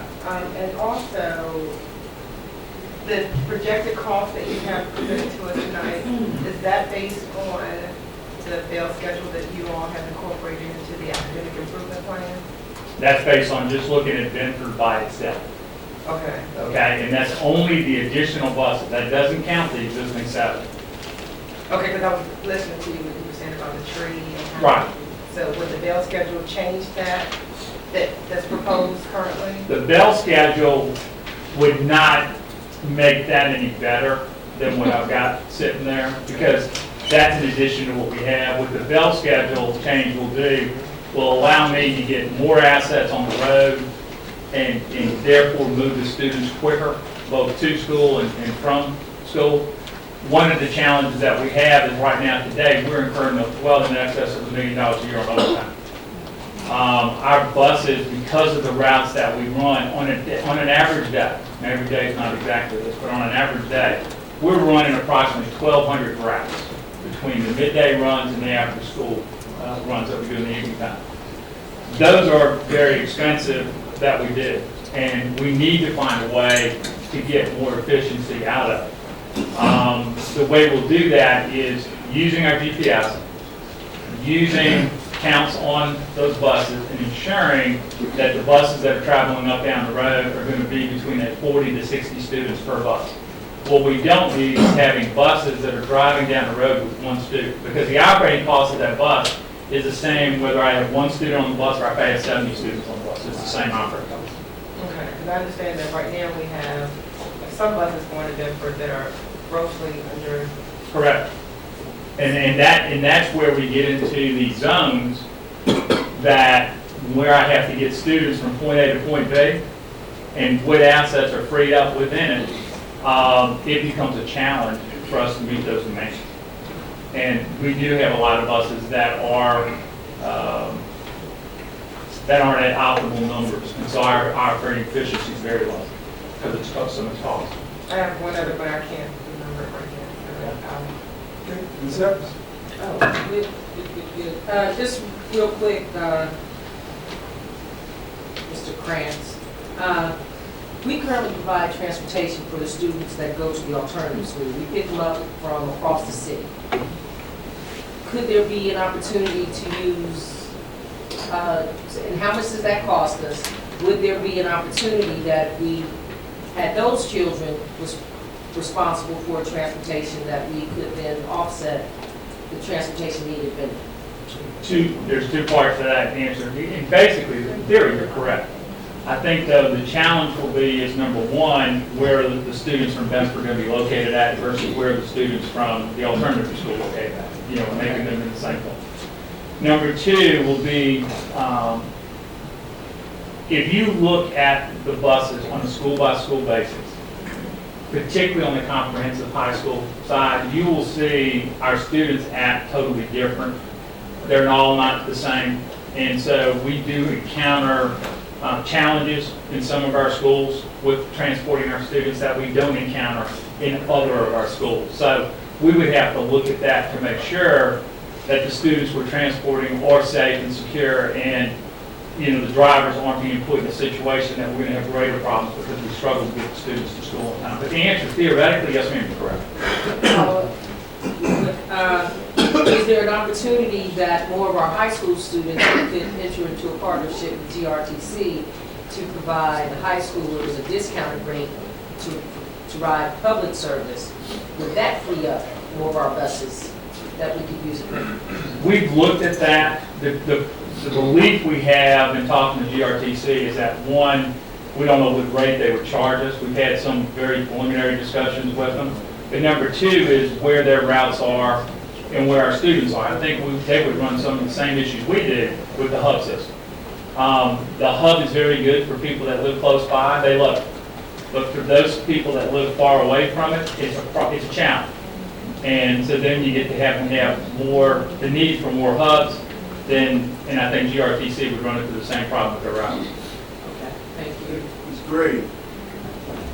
I just have one suggestion. If we're looking at transporting kids from different neighborhoods, that we weigh the Title I or the free and reduced percentages and utilize that to make informed decisions about who might be able to get to travel a further distance than perhaps a child in a Fairfield zone versus a child in a Mumford zone. If we weigh it based on poverty in that school.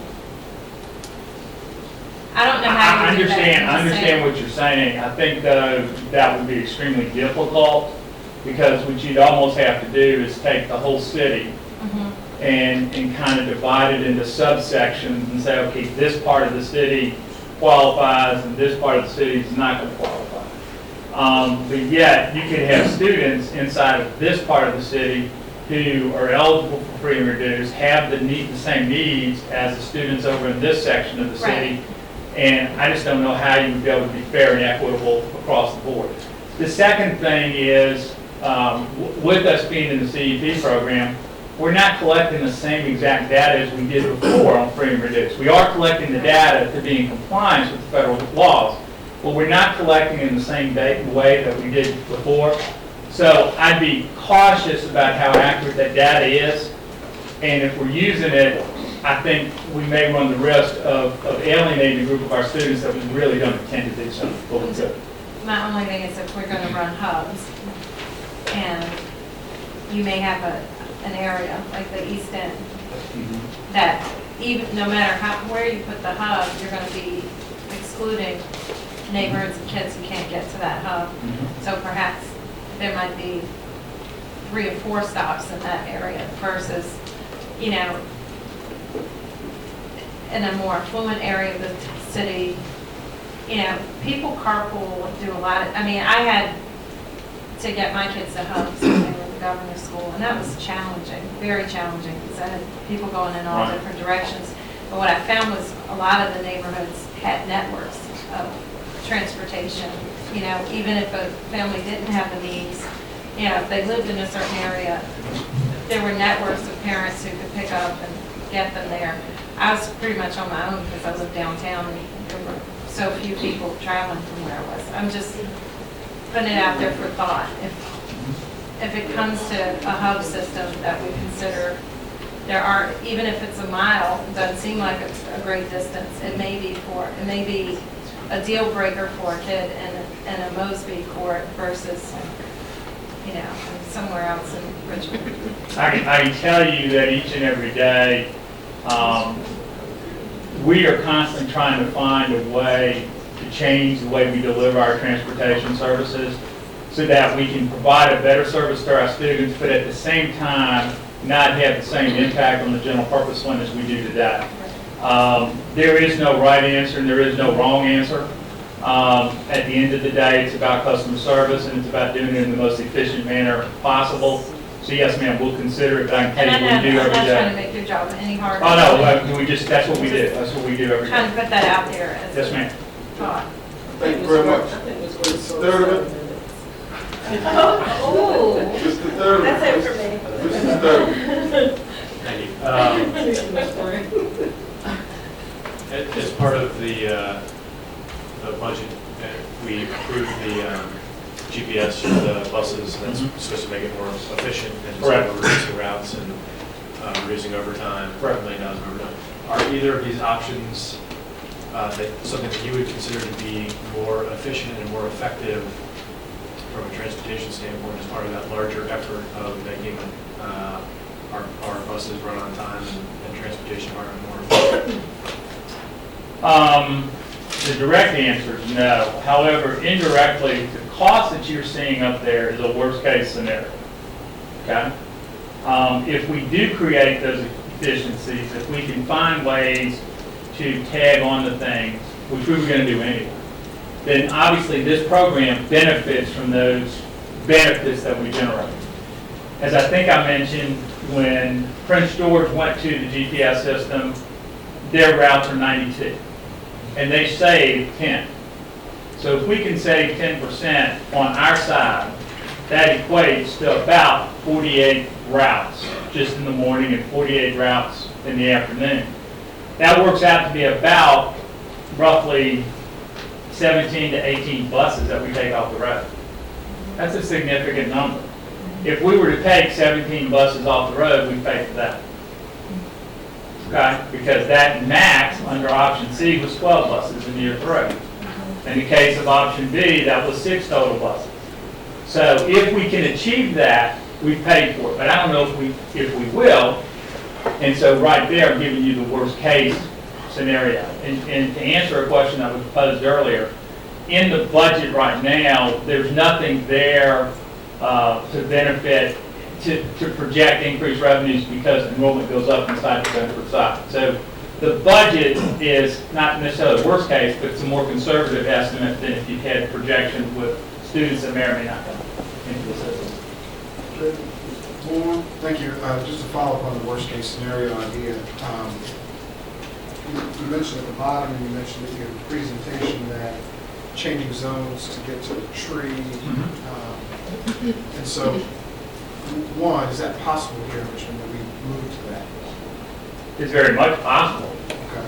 but it would be a challenge. Sure. Okay. And then, so if we were to do that, at some point, we might realize that, say, just for example, option C doesn't cost us $154,000, might cost us $75,000, whatever the savings are. If we were to really do things from your perspective, an operationally efficient way by going to that. I think you would find that if we went to the trade, you would see savings in excess of $500,000 very easily, just in your annual operating expense and transportation. Thank you. All right. Ms. Larson, followed by Ms. Pitt. So which of our schools use the hub? I believe it's TJ and Brown. I believe are both hubs. Don't point. I've got 2 or 3 schools that are hubs, The IB? and I've Is got. that what you're talking about? No? Well, it's by school. It's not by program. Okay. I know that Patrick Henry uses hubs. Correct. I just didn't know if any other schools. No, we do have some of our public schools. We're not consistent. Okay. And because of that inconsistency, particularly in bell times, that creates problems in having the assets. An example, you look at the community school in Franklin Military, which has a longer school day than our traditional high school. So they run on tier 1 in the morning, but in the afternoon, by the time that bell schedule rings, I'm already in the middle of the middle school pickup. So those buses that travel citywide, where do I get the assets to take care of those relatively small number of students in comparison to the whole district? It becomes a challenge. And essentially then in the afternoon, it throws out the entire schedule. So, I know that for most of our specialty, or at least I think for most of our specialty schools, the children get the neighborhood pickup. Correct. So, on top, I mean, should we as a system be looking at doing all hubs or all neighborhood pickup for our specialty schools? I guess that's my bottom line question. It's something that we're evaluating right now to see what the real benefits that it would derive. But understand, going from a neighborhood system to a hub is a fairly dramatic change in the way we're delivering that services, and I think you would see a significant negative outcry from the citizens and the students who would see that particular change in the way the services are being delivered. Okay. And then for the hub, it's, just so I understand completely, I'm the parent and my hub, let's say, is at Huguenot. So then I have, or let's say it's at Thompson. Okay. So could my child, since Thompson is our zone school, get the regular bus pickup from Thompson to the school and then do it that way, or would I be responsible for dropping them off? What do we? Here's the problem, and you bring a very good question up for using schools for hubs. If we brought students to the school and the school was the hub, right, drop them off, all of a sudden that principal, that school, that entire building is dealing with their Thompson students. right. And now I got a group of students that's sitting outside in front of the building that I have nobody watching while I wait for a bus to show up. Right. So they could be out there, in the case of Thompson, for probably 20 to 25 minutes by themselves. Right. That's a rather long period of time to have students unattended in front of that school while you've got the other students going to school.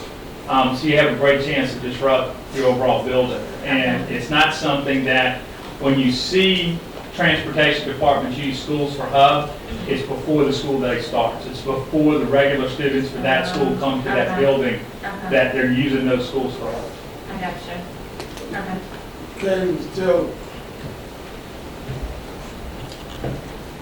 I'm just kind of wondering if it's possible for us to collect additional data before moving forward. And the reason why I ask is that what will be the process for seeing, for example, how many students in the zone area of Bedford are actually legitimately interested in attending the school, and then see what the overall population of the district, what the interest level is there, so we can kind of have an idea before we bring out cost estimates.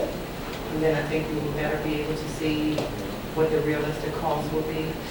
Well, I mean, I think that's a Dr. Bedden and a Mr. Jeffers question to answer. From what we've done there is basically that's a large portion is assumed that we'll be bringing students outside the Bedford zone into the Bedford zone.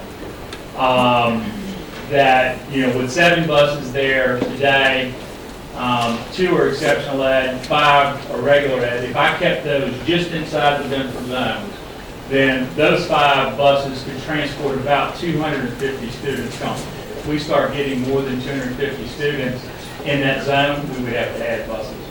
So that's primarily buses projected for outside to meet those students that would want to come to Bedford from outside the Bedford zone. But I defer to Dr. Bedden and Mr. Jeffers. The only thing I would say to you is that we can try to do it, but we're going to delay this even more. And one of the concerns that most parents, we're already at February 13th is the open enrollment deadline. And you'll see pretty much while we want you to see this. We're not changing the process very dramatically for many of the enrollments. What you're going to see later is 2 options: either stick with it or extend this window because we're late doing this. The challenge is going to be the more we keep pushing back, because it took time to pause to do the survey stuff, and then we hit December, and then we hit Christmas break. So now we're getting to a point where I'm fearful that we're going to lose people who might be coming because they're going to make other decisions.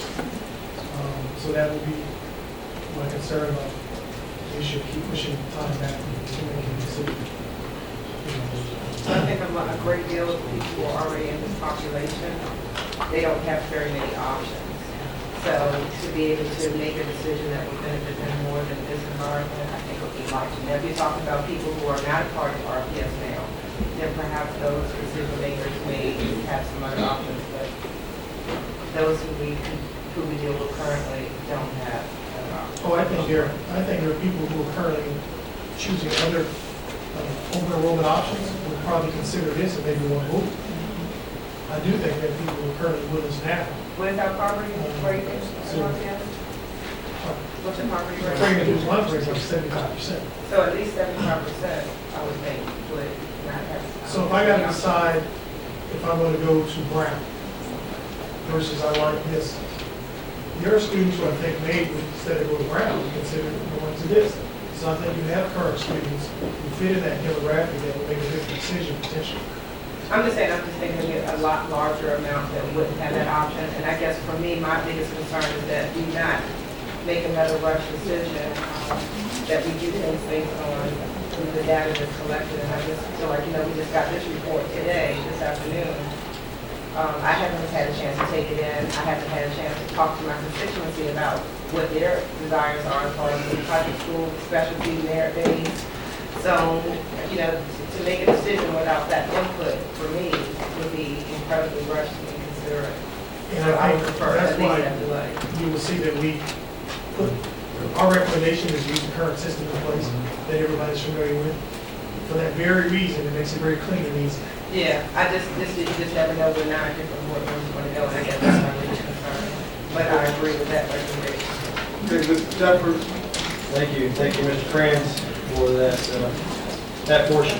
So now we're in the exciting part, very exciting part, not the transportation, it's not exciting, but, the great thing about this is we really are trying to attract students, parents to send their students to Benford. The question then, the second question, you got to decide one thing about transportation, and we recommend between B and C, neighborhood or hubs. Now we got to make another decision. Who gets to attend Benford? And that's a big question. So I've got 2 slides. We're going to talk about some considerations and some assumptions, and we're going to see what our assumptions are. And we had a chance to look at this maybe a little bit early, but we'll make sure everyone's clear exactly what we're talking about as we move into this. So let's go through these. The students who live in the Benford zone, by your agreement on December 15th, all students who live in the zone are eligible to attend. All zone students, we want them to attend. We expect them to attend. We hope they will all attend. And we get all 224 of them. But we have no guarantees. As Taylor said, we don't know how many will come. That's why we're going to start pitching this next week. And we're going to use the media outlets. We're going to hit elementary schools, 5th graders, 6th graders, parents of all those students, try and get them to come out and see what's so exciting about this program. So, as you note there, this is part of the original. So that's one thing, assumption, 224 students is what we're hoping for. The second one, students have pupil placed or gone through the open enrollment process and are currently attending Benford Middle School. Their parents made a choice some time ago, and we know that the majority of students at Benford are there because of the open enrollment process. And so we would recommend that the students who are currently, so if there's a 7th grader there now who is attending Benford because of the open enrollment process, that they would in fact be permitted to return if they choose to return and complete the intent to return form. So if everyone's happy at Benford, the deadline for that was January the 16th. So I think it was, so that date has passed. But if they were happy at BMS, they had a chance to learn a little bit about it, or I've been there my 6th grade year, my 7th grade year, I don't want to leave my 8th grade year. If they completed the intent to return form, we recommend they return. So that's another kind of assumption we're building here. So you see this in the numbers that come up later. Do we have numbers on how many? 95. So 95 students are currently at Benford that are there through the open enrollment. So you got the base zone kids, and then you got the 95 outside that. And if I remember correctly, just to get to Mrs. Taylor's concern, you have a pretty good number who was over MLK who actually lived in Benford. Currently, So we're still, again, that population is still being served. That she was concerned about. If anything, we'd expect that number to increase.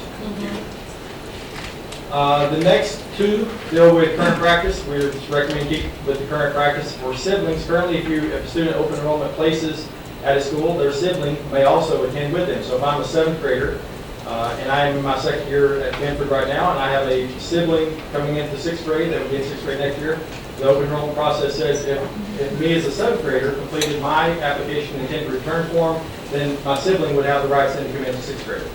So we're recommending stay with the current process on open enrollment for your siblings. No change there. Administrative placement, you Mr. guys? Jeffers, if I Yes. may very quickly interject. For those students who do have a sibling, what if that sibling is somewhat of a behavior issue in their current environment? That's the next. Okay. Administrative placement. A little facetious. Do parents, would the principal at Bedford be able to say, well, you know, do I really have to take this child? Yeah, I think, yeah, okay. I was gonna say, I'm being a little bit prejudged, but yeah. And so long as the student is going to continue to be a student at Bedford Middle School, so again, a rising 8th grader, it doesn't matter the characteristics of that student, that sibling, so long as they're identified on that intent to return form. So in short, the principal could not say, no, Michelle can't come when my brother Abe is still going to be there, and it's listed on the intent to return form. We've heard that. Which would be the opposite of what principals can assign children to the alternative program. Principals have made recommendations, but there are certain requirements and documentation that they have to submit to the hearing officer, so it's not a unilateral decision, it's something that has to be vetted through a process. Okay. But I think, Michelle, the last part though is after they're there, you don't hear about a judicial process for the student not to be allowed to come back. Okay. And so the front end does not, because some of the behavior issues could change if you go to a different environment. So we don't assume that maybe you go to this program, you're engaged, you're excited, you change your behavior. So that's why it's like, maybe that change would be good. Okay. If it doesn't change, the principal does have a mechanism at the end of the year to request you not return. Okay. So that's where they get a say-so. Okay. And it's also articulated, as Dr. Hayes started to discuss, if there are behavioral challenges for students who are accepted at a school through open enrollment or attendance issues, we've documented a plan and put a plan in place. At the semester mark, students can also be returned, but again, principals have the ownership of putting a plan in place, communicating with parents before that decision is made. Okay. And so the administrative placement, you all know about that one. If the student is placed at a school for administrative reasons, the letter that would, you usually get copies on those, the letter would say you will be at this school till the end of the school year, pending everything goes well. At the end of that time, you may choose to return to your base school, or you will return to your base school, depending on how the wording of the letter is. So we're recommending stay consistent with current procedure for administrative placement. We aren't going to change that either. I don't think that makes sense. So here, hopefully we just get some direction from you, not necessarily you need to vote on this, but we want to then look at these two pieces for the final consideration before we look at the actual numbers and go to our recommendations. So when we look at students applying through the open enrollment process, currently we're in the open enrollment process. As Dr. Bed mentioned earlier, it ends on February 13th, the current open enrollment process. So students, and I've had emails from parents, calls from parents that, wow, I like this benefit thing, sounds neat, I don't know a lot about it, I'd like to go there. Should I put in for the open enrollment? Sure. Okay. Now the question becomes option A and option B. So I'm one of those parents, I've sent it, I've put in my application for the open enrollment process, following the normal procedures, which you can see the, oh, this one has the insert link, so the other one, sorry. I'll make sure the other one, we have a link, the other document has, oh, actually the one on Board Docs does have this. It has a link directly to you, you can see the open enrollment process here. So option A says accept students based on the current open enrollment process through the regular deadline, February 13th. Lottery process and available seats will be by grade level.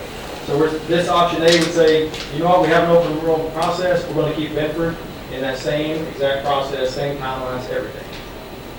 Option B, what it does is, same process, it extends it 2 more weeks.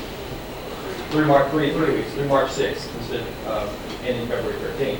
So it would then give parents of those students, remember we have, well, you don't know, well, you probably know, 10th, 11th, and 12th, and 18th, we're planning community meetings to talk about why you might want to send your child to Bedford next year. So option B would give folks 3 more weeks, same exact process, but you would have a little more time to make up your mind to get yourself into the lottery for attending Bedford Middle School. So we just need some guidance on that one, extend it, not extend it. But we feel as much as we're consistent with our normal practices, we're going to be better for that. And you already brought up something on transportation earlier. we want to be as consistent as possible. It does make sense, even though this is a very different kind of program. And then we're also saying it makes some sense, and with your indulgence, option B, it makes more sense to have more seats available to 6th graders and maybe a few smaller to 7th and a few even smaller to 8th. And our normal practice on open enrollment is, I think this year there's 3 8th graders that applied as rising 8th graders to go to Benford. And there was about 13 7th graders that applied as rising 7th graders to go there. So most of your open enrollment placements are rising 6th grade because you don't want to pull your kid out of school 6th grade year, 7th, go to one school for 6th grade, another for 7th, and another for 8th. Unless you really just want to get different experiences.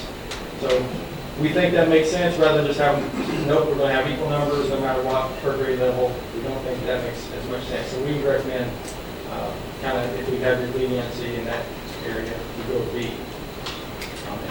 Again, looking for your direction there more than I think that's a vote, but I think you want to make that clear to us. Do you want the window to be extended, or do you want to keep it fixed with everybody else? Jeff? Yeah. Question. Just a clarification question. The window would be extended under option B just for this year? Just for this year and just for Benford. And just for Benford, and so this is just a one-shot deal? Yes. To give, we mentioned earlier, we don't have people not, our goal, remember, is to grow Benford, so we want to have people as much chance as possible to see what this program is going to be like, the college springboard program, college board program, and also the integrated arts, and to say, you know what, I really would like my students to go there. So you think that those 3 weeks would give you the opportunity to be aggressive in terms of doing just that? You know what I mean? Yeah. Because my only fear would be if we grant the 3 weeks and it's just, just open time sitting there that we're not taking advantage. But if there's a plan, there's a game plan to use that time wisely and productively, then that's when that 3 weeks becomes attractive. You So will see on another slide why the timing, Okay. the community presentations, Okay. because there's still that, okay, people need to know, what is that? Right. And that's the issue that we have not, and we put off, we've got a lot of calls and said, we won't do presentations till we can, and we know we're gonna get asked, how do I do it? How do I get in? So there are 4 dates with presentations, check out the whole month of February. Okay. With regards to telling them about the program and the process for getting in. And that's why we really lean towards, if you ask the administration, we really lean option B is what we would prefer. And you see the next slide with regards to the presentation dates. Then also possible locations that you're only able to make sure we get good coverage. Okay. So those 2 slides there are. Oh, Mr. Jeffries, I want to piggyback off what Ms. Gray was saying earlier about, when you mentioned that 95 students have already returned those intent forms? No, there are currently 95 students at Benford who are They're all open enrollment. currently there by open enrollment. Okay. So we would assume that number would say, those 95 students, we assume they would want to go with the next. We don't know whether or not they have siblings that might Correct. even increase that number. We have a very small number of siblings. We don't have an exact number. We estimated 3. They're there by sibling placement. I thought we already closed, I thought that people that were already at schools on open enrollment already had to complete their intention term. Correct. January 16th. Yeah, so any people who are currently at Benford, so we think those 95 students that if they're at Benford, they will have turned in their intent to return. You don't have that information available now? Correct. No, they're still working on it.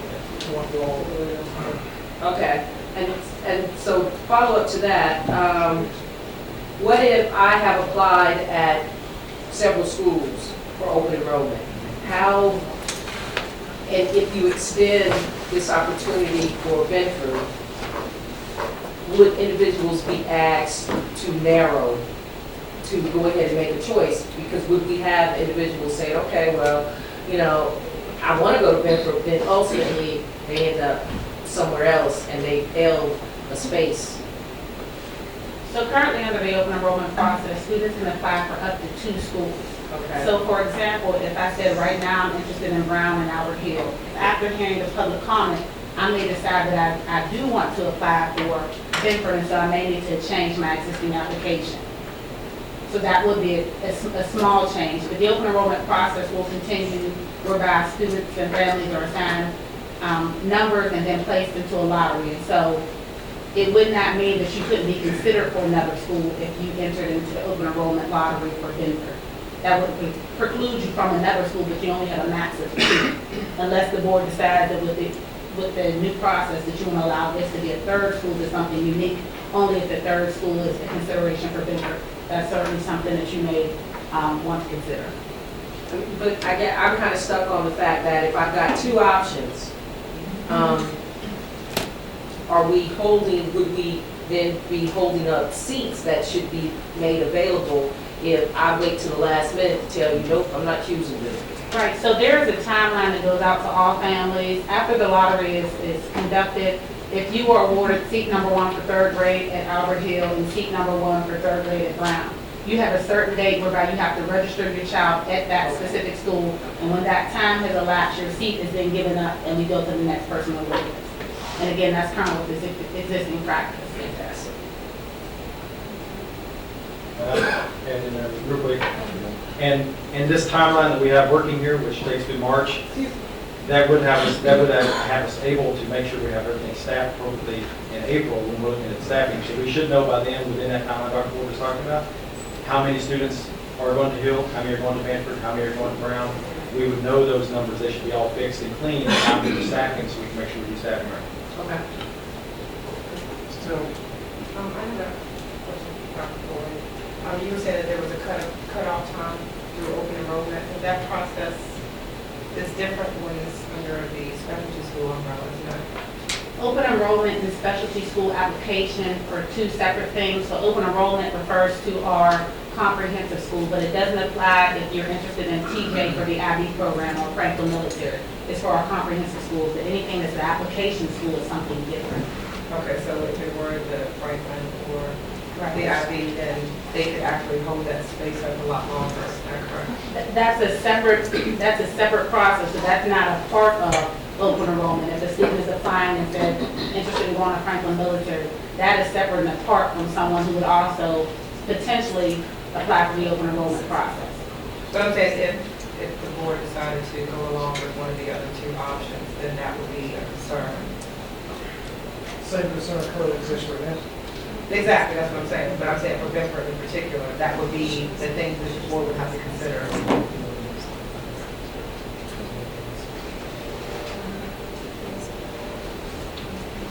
Did I answer your question?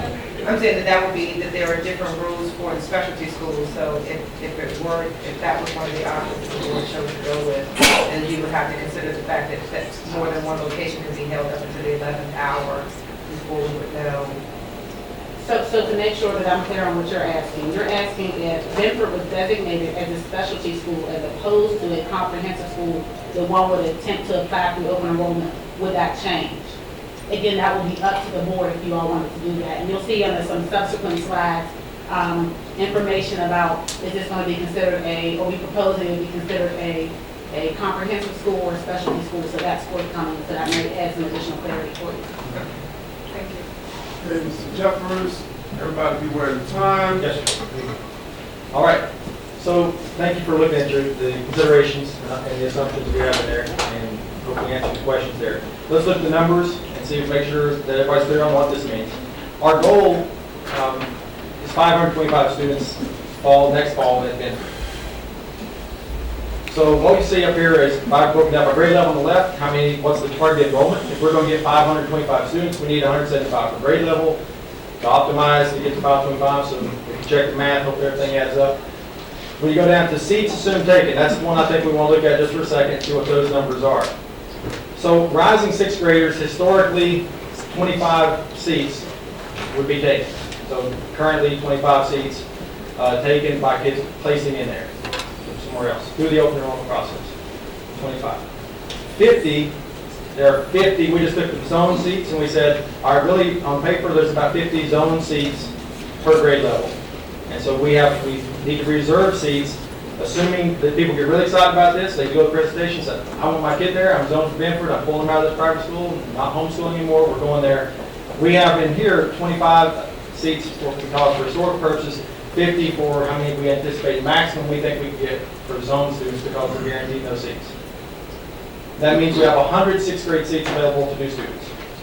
And so that's the process we went through here. Seventh grade a little bit different, 55, 50 reserved for zone. You see 50 for each of the zones for each grade level. You also see the assumes of current seventh graders. We assume they're 55 current sixth graders. Yeah, we assume they're going to go through there. And you see we have 236 seats available. Now, down at the bottom, there's a little red disclaimer down there. It's a little note that says, if there's unreserved, undistributed seats, so we don't use 66 seats available for our 8th graders. We would like to move those up to the 6th grade seats or the 7th grade seats, not to exceed 192 students per grade level, or thereabouts. And that's for due to some efficiencies. When you look at the number of teacher-student ratios, that should make some sense. 192 is a good number for a 24-to-1, and it builds, so it should make some sense there. So, but the goal, so we may not have 175 students in 8th grade next year, and actually that's built into the transportation projection. We looked at that because we anticipate more in 6th grade. Because past practices, open enrollment is always more to 6th grade, fewer to 7th, and even fewer to 8th grade. It wouldn't make sense to place your student at Benford for 1 year for most people. So that's what that slide is.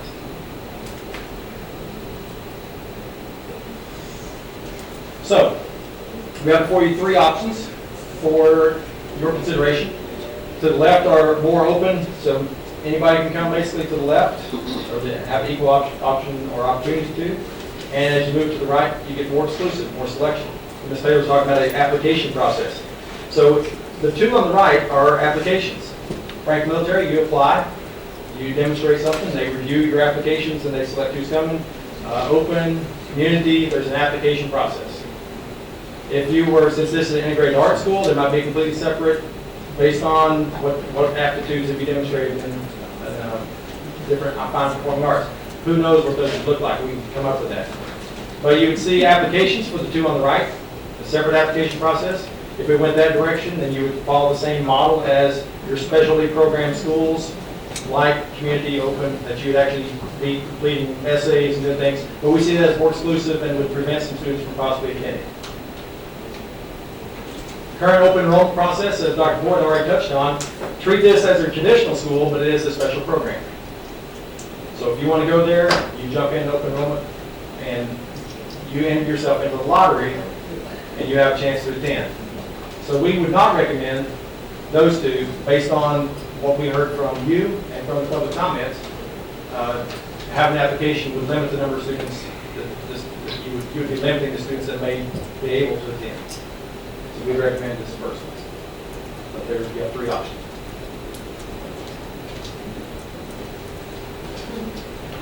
The assumption, we would like to have some flexibility within the parameters you set. Who can attend it, as we talked about earlier, adjusting those numbers.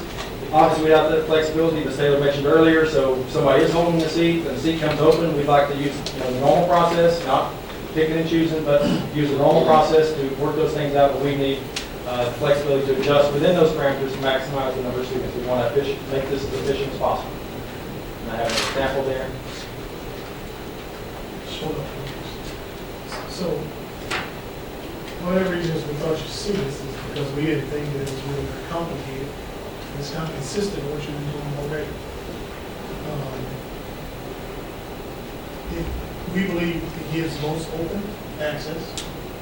It is factored in people who live there already, hopefully they want to come back.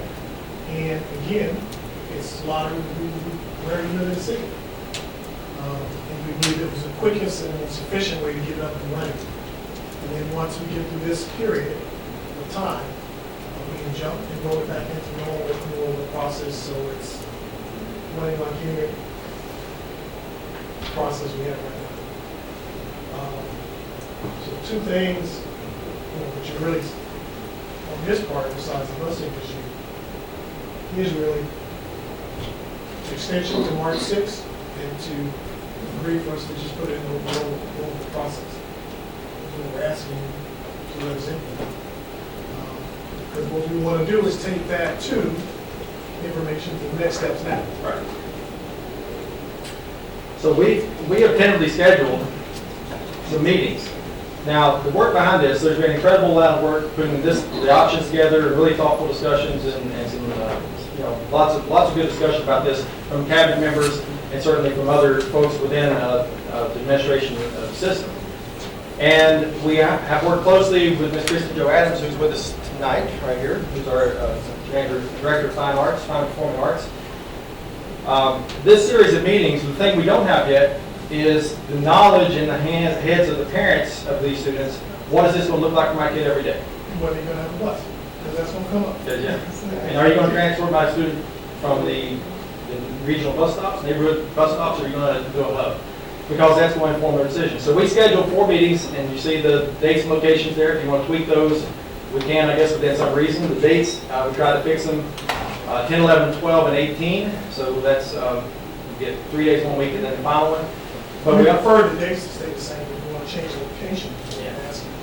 We thought it made sense to have the first in November. Yeah. Oh, I'm sorry. Yeah, we thought it made sense to have the first, we could do all 4 of them in Bedford because that way people would actually come and chance to see the beautiful building and the school. I mean, so, but we also, this gets us a little more regional. So you go to the south side and the east side and southwest side. And so you get these different locations, and of course our nice new building. So we appreciate that as well. But Bedford's a beautiful place, and we have these meetings here. But we also, remember, we want to grow Bedford, and as the question came out earlier, we want to have people who aren't currently in systems send their students to us now. So we also want this information to sit forthful there. We're going to be using our media partners. We're going to push this out through as many ways as we can, because not only do we have to get our current 5th graders and 6th graders informed and their parents informed of this, we also need to get the parents of the others out there. So one of the reasons we were thinking about, do we extend the open enrollment process to March 6th, is we've got to build a nice energy, enthusiasm if I want my student to go there, so that people will fill in the applications. We'd love to be able to, have to say, I'm sorry, we got too many people interested in going there. But we got to talk to parents about what a day in life looks like. So Ms. Adams and Mr. Anthony Washington will be leading these to talk about what's going to be like for students, talk about the technology aspect, the one-to-one, all those pieces that we're going to get people excited. So in these hour-long meetings that we're going to be hosting, that's the purpose. This isn't information sharing or thought. This is, hey guys, this is why you want to send your student to Denver. And that's what we've got. So we need a decision on transportation, because that's going to be part of this presentation to the parents. And we need a decision on the date on the open enrollment process. Are you okay to send that? If you want to go to the application, awesome, but just we need to know that tonight too. And that's one of the reasons the timeline. This is pretty kind of tight, but the goal is to grow Bedford, open access. You've got some options for you that will do that. John says question. Well, the first thing I'm okay with, I would go for the open enrollment piece to allow access to the school to as many kids as possible, and dispel the notion that it's for a select few. The second thing is, and this goes back to Mr. Cranch's, and I was just sitting here just thinking, and in my day job, I don't do a budget unless I look at my expenses and my revenues. And I think Mr. Bourne mentioned something earlier about the money. When a child enrolls, we get money from the state. And so I was just trying to think about, can we do any projections in terms of being able to look at, potential, how many kids we could potentially see having coming to the school to offset what we know it's going to cost to either provide hub or neighborhood transportation. Is there any way for us to do any kind of projection, so we're not just looking at expenses, but we're also looking at any possible revenue? To the extent that we're bringing in new students, you mean? Yes. System? Yeah. Yeah, we have to have an estimate of some sort, which could add, whatever we want to estimate, and add $5,000 roughly per pupil for state aid. We could factor that in. Right now, the budget that we presented to you assumes level enrollment. We had nothing for additional revenue at this point. Okay. But I mean, would it be? It would be a guess. It would be a guess. Definitely a guess. Okay. So, Educated guess. it would be really a very, very much a guess. Okay. I mean, really, and I would rather know the worst case and be surprised. Thus, that why, to bring that before you would be like misleading you. Okay. Felt like, because it's truly, Yeah. now, Yeah. do we, now, it does not mean that we can't try to build in the community sessions some way to identify how many of you are currently enrolled and try to gather an idea of how many people in those meetings.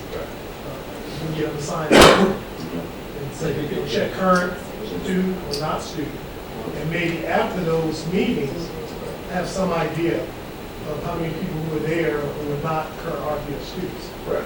So we could, through that process, try to get some guess. Okay, okay. More educated guess. Right, exactly, okay, all right, just trying to get an idea. So we know the worst case expense revenue, I'm just trying to see if we I would can. say we could Okay. start at there, as people would say, trying to get educated. Thank you, appreciate it. Okay. Larson, Bowen, Epps. Okay. First, I just wanted to say, I appreciate this. I think it honors what our vote said back in December. So I don't feel surprised by anything.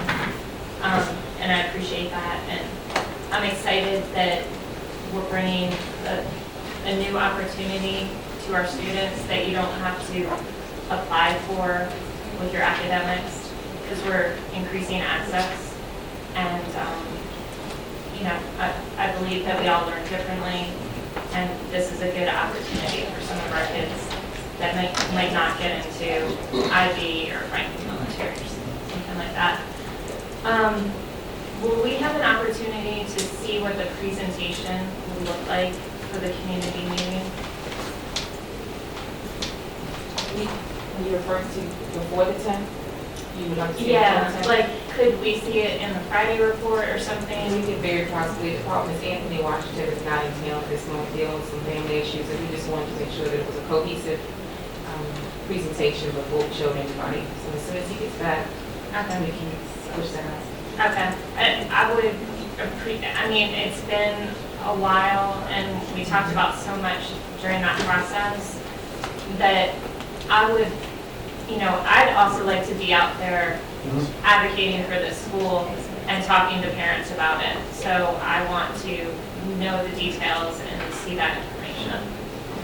And then, Mr. Grams, the stuff with the buses and the transportation, Yes, ma'am. that's not in our budget anywhere? No, ma'am. So this is above and beyond? Correct. Okay. Okay, that's it, thank you. So I just wanted to, and, you know, people that are better mathematicians than I am, but just so I'm clear on, we get 5,000 in state aid per student that comes in. Yes, sir. So I think just to sort of set the expectation or parameters, if we were to go, say, with option B on transportation, which is in the first year, just the hubs, we would need to bring in roughly 9 new students to this program, which I think is probably doable. But that just sort of... Each way y'all get one student. That just gives me a frame of reference. I think that gives us a frame of reference about the magnitude of being able to cover that cost. Okay. Thank you for your math. Epps. Think about math. Did you say earlier that how many middle school students are already in this zone? 220, how many students are currently zoned for Bedford? Right now, today, there's 235 students that are in the Bedford zone who are middle-aged students. Who are not currently going to? Of that 235, 153 attend the Richmond Public School. And of that 153, 83 attend Bedford Middle School. 153 are Attending attending Richmond Public School, and of that 153, 83 attend Bedford Middle. I know, it confused you. No, so we possibly get an estimate if on all those students who are zoned, in middle school zone for Bedford, that potentially this could appeal to them. And it's it's already in here. Yeah, that's 50s. That's the 100, that's the 50 in each of your grades. So there's about 150 students roughly who are going either outside of RPS or are going to a or going to another RPS school that would come back to Benton. And so what does that money look like? It doesn't change money to us because we already get the report. They already get a student. They just. The 153 are already our kids. Yeah. So that's not new money. But what about the ones who are there in the zone that we are trying to attract? Can we maybe get a figure around if we were to induce them to come? So you take the 235 plus the 153, so there's 82 students.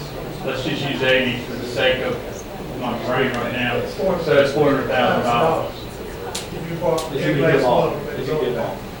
Because I there's can two. get them all.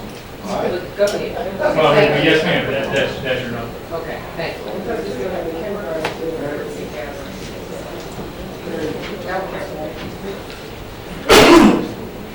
All right, Dr. Fenton. Mr. Bourne. Y'all heard of it?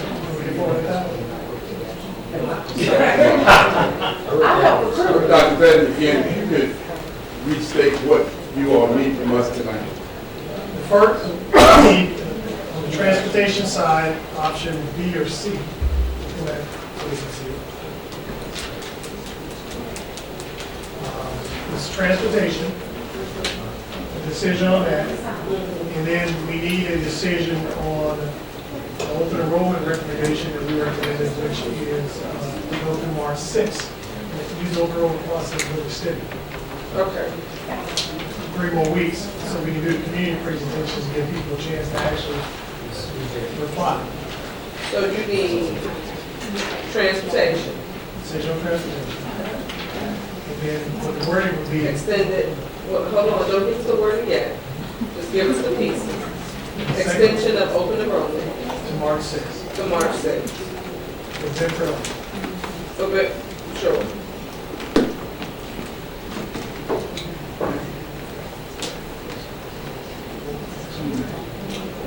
yes, oh, I'm sorry. Yes, thank you. The third, to be clear, that this admissions process would be as an open enrollment school, as administration recommendation. The Bedford program, the admissions process would be through the open enrollment process. Be third.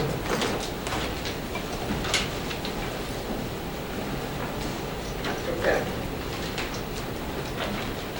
So, I want to take the temperature of the board before someone makes a motion. I don't want to make a motion and then there's one. We can bifurcate. I'm trying for whatever. I'm gonna, at this point, ask my, district colleague, Ms. Dell, what would you like to say on this issue?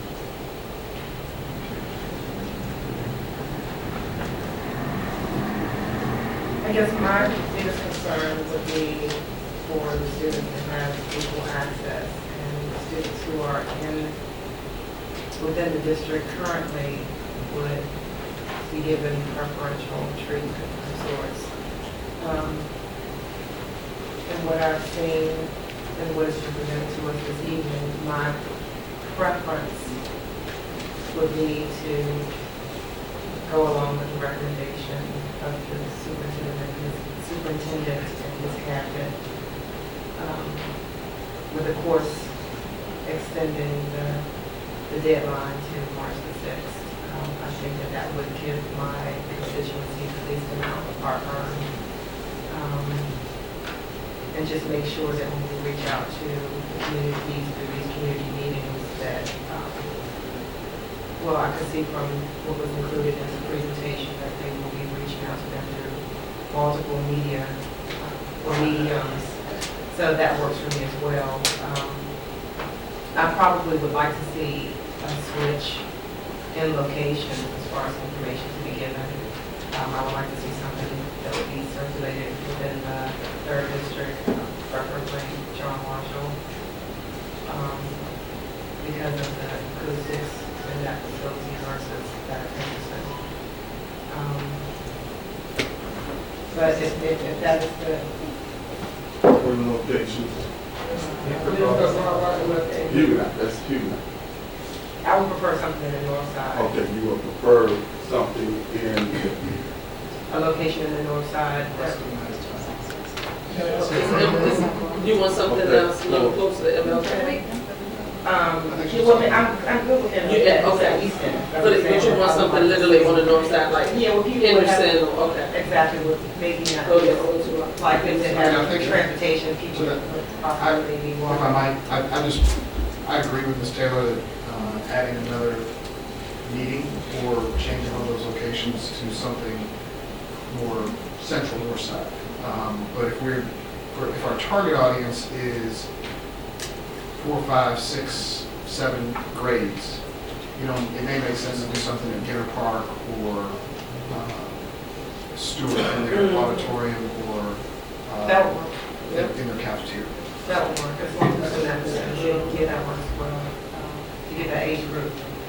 And if we do choose between one of those, I think Dinner Park has better parking options than a Yes. parking lot. And then I guess lastly, Ms. Taylor, if I could, do you know which one will change?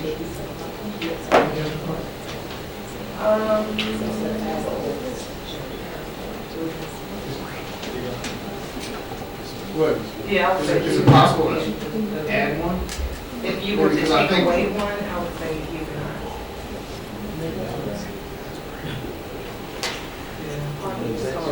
Because I don't think we run a risk of having too many community meetings and giving people more opportunity rather than less. So, and the following week, the 25th or that last week of February would still be that another week before the open enrollment deadline, assuming it gets postponed to March 6th. So that'd be my thought. And then I guess lastly. Is correct?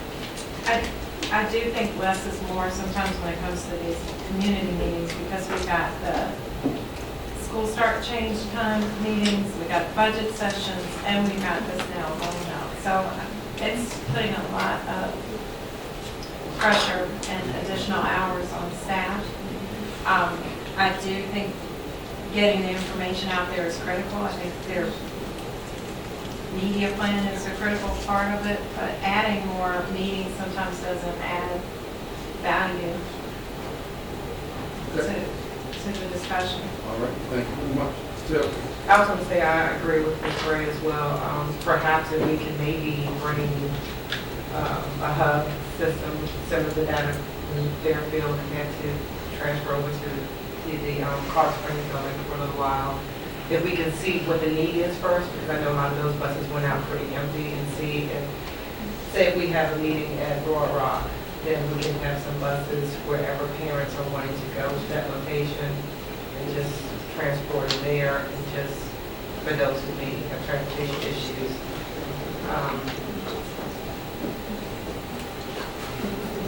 Just perhaps just to accommodate the families who are interested. And maybe going through some of the elementary schools to see what parents are interested in coming to some of the meetings where they're having transportation issues. You can sign up in advance for one of the upcoming meetings, and then possibly we can provide transportation for those individuals. And that way we can maybe even get down to 3 locations if we have enough interest. Yeah. The two, there's NOK and Huguenot, can you record from there? Again? Huguenot equipment, I know Huguenot we can, NOK, are we able to record? Yes. One thing in auditorium? Yeah, Yeah. and show it both on TV and the web, and of course, a place on the web. Yes. okay, so around these 4 locations, I guess we're trying to get some consensus. We're going to stick with those. Ms. Larson. Okay, let's see, can we close this? Can we close? Okay, yes. maybe muddying the water a little bit, but with concert being unaccredited, can the parents who send their children to that school maybe get first options or get some targeted outreach so such that they can consider that maybe they want to move their child to them? What's that? That's how we see it. Oh, okay.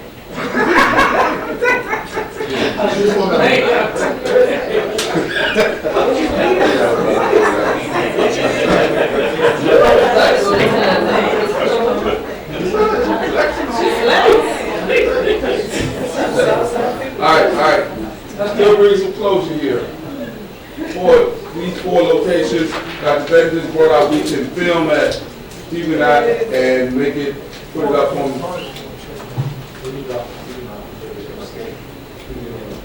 MLK's already up there, right? You're gonna drop one. You want to drop one in place of the park, I thought you were. Yeah, I heard that part. Well, I mean, I tend to agree with Ms. Bourne's point in terms of that we never had too much community engagement. So, I mean, I would lean towards just adding. Need some consensus. We'll figure it out, we may have to do a double up on one night instead of adding another day. Like you want to do it tomorrow? Yeah, we added that one too. It is wearing this out with all of these, but we may have to double up, it's better to take it. We appreciate that. Okay, Superintendent has made a decision. Okay. Hold on a second, hold on. Okay, Ms. Larson. Mr. Krantz, I'm sorry, for transportation, again. So the year 1, year 2, the numbers under that in black are the operating. That's correct. Okay, and then the capital cost is the Number in upfront. red. That's in addition to the numbers in black. Yes, ma'am. Correct. Yes, ma'am. Okay, so we have to spend with the hub. With the hub at the 480. peak, would be $600,000. I got you. Okay, I just wanted to make sure. Thank you.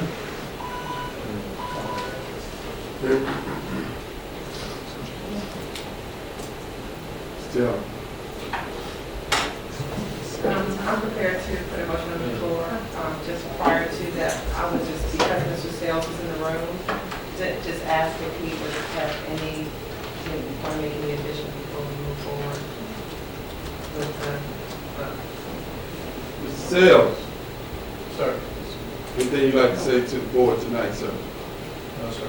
Thank you very much. just want to make sure I provide the opportunity. If there's any other discussion prior to. Okay, I would like to make a motion to accept the recommendation of our superintendent and his cabinet to, do I have to You gotta say which. All right, start with the transportation. The deadline for enrollment is the first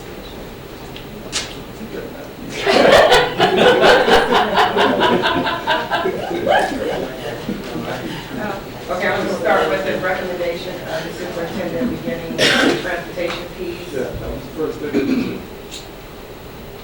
Which option? Which option? The recommendation. They didn't have a recommendation, you gotta choose. Recommendation. There. And secondly, to move forward. What did you say? C. C, okay. That's not your recommendation. We decide.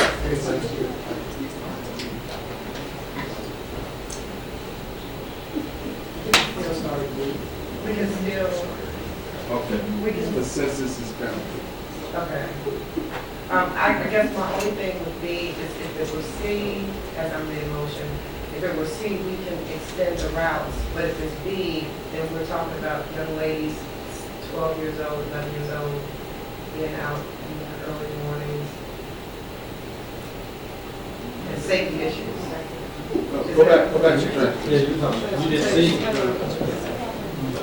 Right, but I'm saying, if we're talking about bus, we're talking about safety issues for children being out. But walking longer All distance. in one motion. Can we have each a separate motion, we Each have a separate. discussion, and then we decide which one is.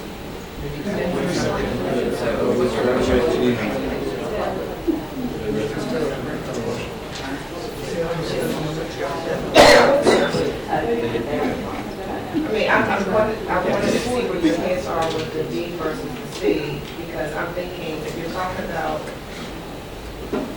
the cost, I think that we can be more efficient with the number of buses, the number of students on the buses, and just have our transportation be more efficient. So the only reason, the heartburn I have for C is just the fiscal implications right now. And I think from a purely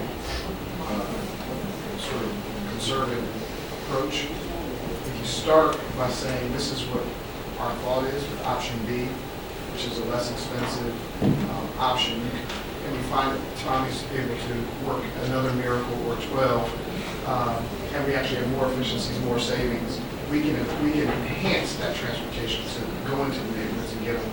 But I think if you start and suggest to the community that we're going to go into the neighborhoods and pick them up, and then Tommy says, you know, we just have an entire school fall in or something, God forbid, you know, it would be hard to take those things back. So I would start conservative and then expand. That's just my feeling. If you want to know my mind. So, And I can see that too, but I guess for me, it's about the fact that there's a transportation policy that's in place now, that's saying that we're already going to provide that. Perhaps a middle, medium would be to provide the option C contingent upon what the budget allows for.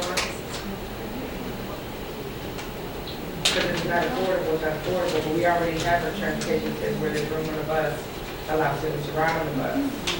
So to go and say we're having this policy that says we're allowing transportation, but then for this particular school, we're saying, well, you get a hub, when it's not a special school. So with the contingency, the budget allows, would that work?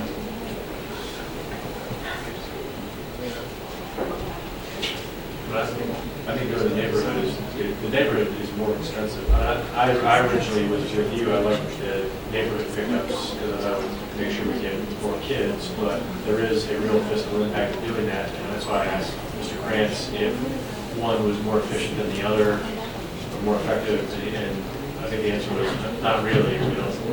So I guess my thought, I agree with Jeff, I think if we start out with the second option, it's less of a fiscal impact, and then we can always reevaluate. Like if we get a month or 2 months down the road and we're still having enrollment challenges, then we can say, okay, maybe it makes sense to reassess and go to the neighborhood. But wouldn't I do the same thing as contingent upon the budget? Because he said this is the worst case scenario. So But I guess I think it makes sense to have some finality so that when they go out and pitch it, there's a plan in place. But we would always have the freedom to reassess down the road. I think we need to make a firm decision on what we're doing. Well, I mean, I'm with you. I mean, I think I'm with everybody. I mean, my preference is C. But, I mean, that number is so big. And with everything that we have, you know, we're talking about in terms of our budget coming up, you know, I want C, you know, I want the Gucci bag. I might have to settle. I might have to settle for like 4. So,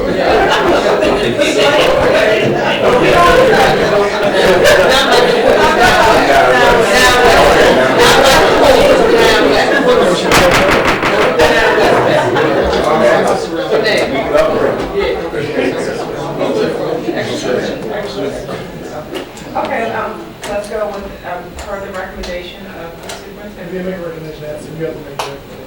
Okay, transportation, I say we start off with option, we go with option B, and, with the extension of open enrollment until March the 6th of 2015. For them for middle school. And because it's And the admission is an open enrollment process. And the admission will be an open enrollment process. Second. Moved and second.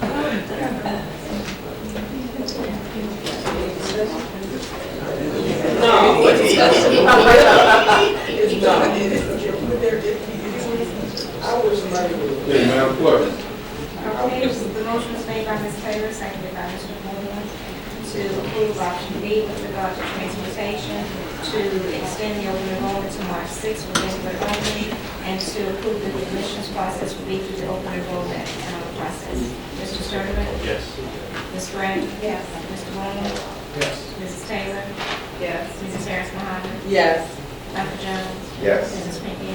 Yes. Mrs. Lawson? Yes. Mr. Coleman? Yes. It is unanimous. Motion passes. Thank you all very much. All right, Madam Clerk. The next item on the agenda is 6.04, receive the proposed 2015-2016 calendar. Good evening, board members, everyone, Dr. Bevy, honored and Kane for the record. Associate 6th Board of Academic Services. We do not have a presentation for the calendar. You do have in front of you 3 options, which there are going to be some slight changes, not changes in the date, but changes in the way we are going to utilize days. On the calendar for the 9 professional development days, on February 3rd and April 15th, those should be indicated with a solid circle for teacher work days, school days, professional development, and meetings. We'll make sure that you get the updated one. It probably looks like a circle to you, but really is, I think it's a hexagon, which would indicate the new proposed dates. But on the calendar that you're looking at, the 9 days, we're proposing the 24th through the 28th to be 5 days in the beginning of the school year, and then 4 days at the end of the school year, the 23rd, 24th, 27th, and 28th. And then, of course, are you following? Yes, ma'am. Got it, yep. And the other days that are embedded throughout the calendar are original days. We wanted to be sure that at the end of every marking period, teachers had an opportunity to have work day to calculate grades and do all kinds of things that we talked about that the code allows for, as well as time for professional development. Those are the most significant changes. Mr. Chair, again, there's no action from the board. That was just point out something that we asked that you digest this, schedule time to discuss this came if you have questions. Next, it will be listed on the agenda for the 17th for discussion only. Should you need to have discussion, you have to. The date for decision will be March 2nd meeting, which will be closed out of our 30-day public period. So you have a month to review and ask us questions. Agenda item for discussion if you need to. And actually, we open March 2nd so that parents can make, if you go to the different calendars, we want to get out to them some time to make adjustments. That's pretty much it. We're going to post it. Maybe on the website? We're going to post it and send it out. Recommendation already. Ms. Taylor. Yeah. I've been trying to push for an additional day to be added for parent-teacher conference. And if I'm looking at also correctly, I'm only seeing 2. So we can maybe look at possibility of adding on an additional day and possibly a weekend time. We actually, in honor of you, Ms. Taylor, remember it's only 1.5. Still 4 days now. You remember it was only 1.5. Okay, yeah. So we made it 2 full days. But like a Saturday would still be very, very helpful for those Monday through Friday workers who struggle to get in and see what the possibilities are for consideration. I will take that to the committee. Teachers Association. Thank you. Teachers Association said.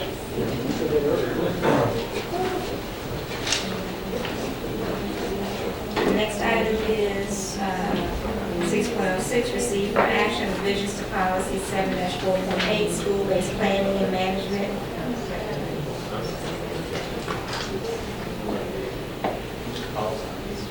We're gonna return to the policy, try to move some things along.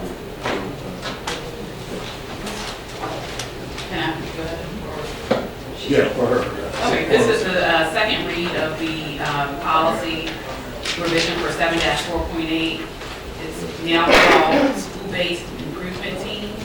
And basically, the revisions were made to redefine, so to speak, the SPMT team into a body or a group that's more conducive to what's outlined in the academic improvement plan. And Ms. Garland is here answering questions you may have. From the last read, I will add that language was added into the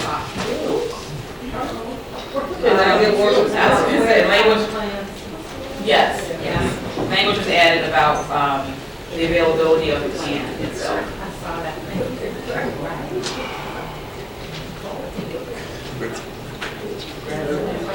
All right, any questions from Ms. Garland?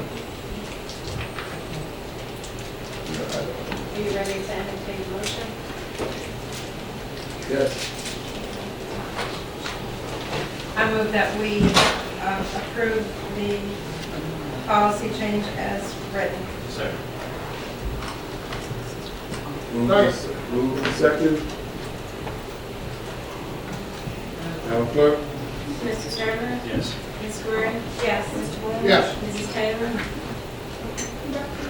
Mrs. Harris Muhammad? Yes. Dr. Jones? Yes. Mrs. Pinckney Epps? Oh, yes. Mrs. Morrison? Yes. Mr. Coleman? Yes. Mrs. Taylor?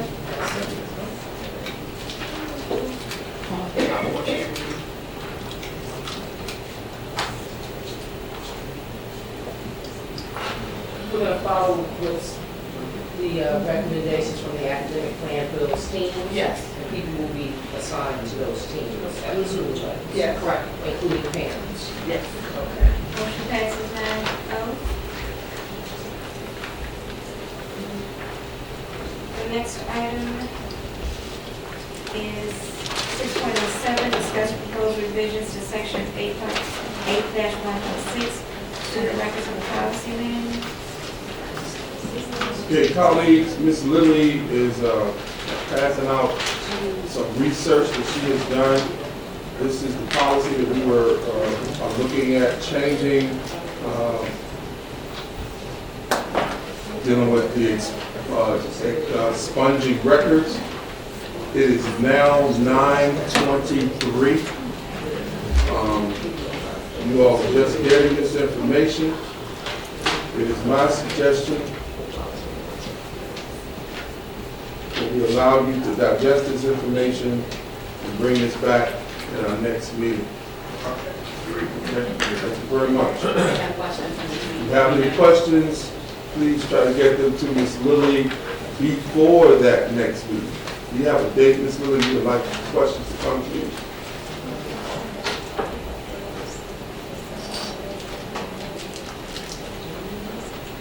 If I could have questions by a week from today, the 9th, February 9th. Or if you have just questions or concerns about what you're seeing. Monday, February 9th, help us expedite the meeting on Tuesday, February 7th. Can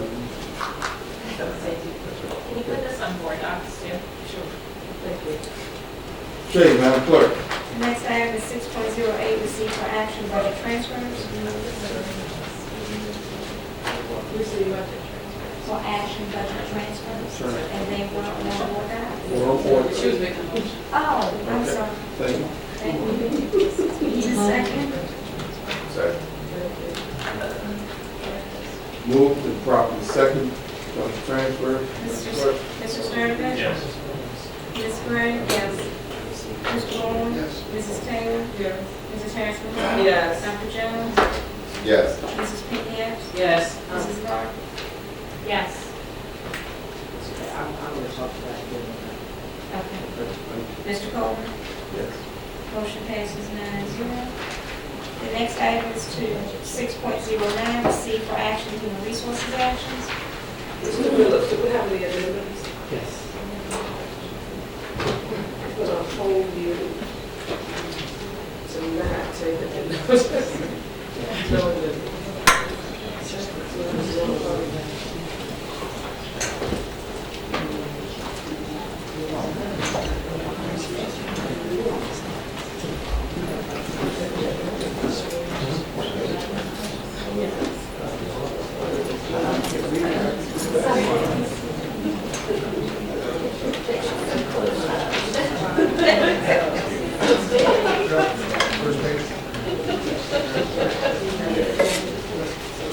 Okay, school board members, good evening, everyone.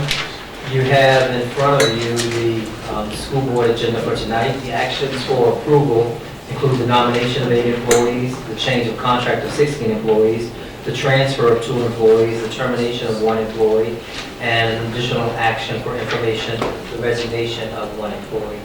On your addendum items, there are 3 additional resignations and 1 change of contract, and, well, excuse me, 4 additional resignations, 1 was separate. Okay, so 4 additional resignations and 1 change of contract on your addendums. Fellas, and Hopper, we need to go into close on this, or can we accept it now? Okay, thank you. Close. Madam Clerk. Next item is 6.10, receive school board travel and district activity requests, and I did leave copies of those requests at your seat.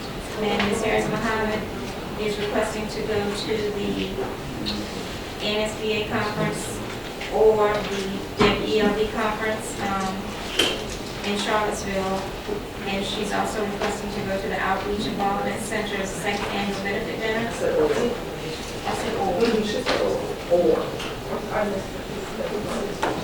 Mrs. Harris Muhammad's request is to go to the NSBA conference in Nashville or the WELD conference in Charlottesville. And she's also requesting to go to the Outreach Involvement Center's second annual benefit dinner. Was there one for that? Oh, okay. No. Actually, I just have those. Okay, I got that.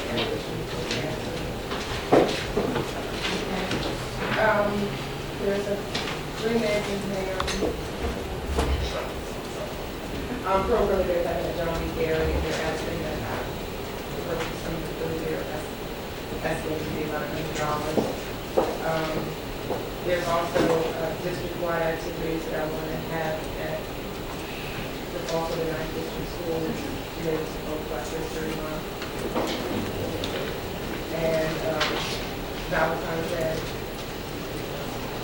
And then the third one is, Mr. Coleman, you sent out information about fundraisers of some sort going on in regard to the Sentinel movie and people raising funds to some of the students. So I've been making phone calls to some of the local movie theaters about a month ago up to now, and getting quotes as to how much that would cost. I've also been with both Dr. Bennett and Dr. Perry about putting together some type of district-wide program. I'm thinking that probably the most feasible would be the movie Selma versus bringing in a lot of speakers and things of that sort, and try to do it on a much larger scale for the next school year. So whatever that will come to. Even based on what we have in the policy, it's great, but that the way it sounds, to try to add that tonight without us having. It's just that if we don't do it now, it's Black History Month, and the whole purpose for the early discussions with, I was talking to Dr. Bennett and Dr. Kane since last year, 2014. I think we had our meeting in November, early November. So this is something that I've been planning and putting together for a while. Yeah, it costs that. Well, I know it's going to be about $5 per student, And the last thing that Catherine was seeing is that there was some venues that would accommodate our students going to a certain facility. And also, the theaters that I've spoken to, the most accommodating would be the Bow Tie. They're willing to give us access to the entire movie theater at $5 a student, pretty much on dates that will be of our choice. So I was hoping to collaborate with what you send out and just move towards the planning of transporting and whatever that we need in addition. There's already a collaboration around the whole selling movement that is happening.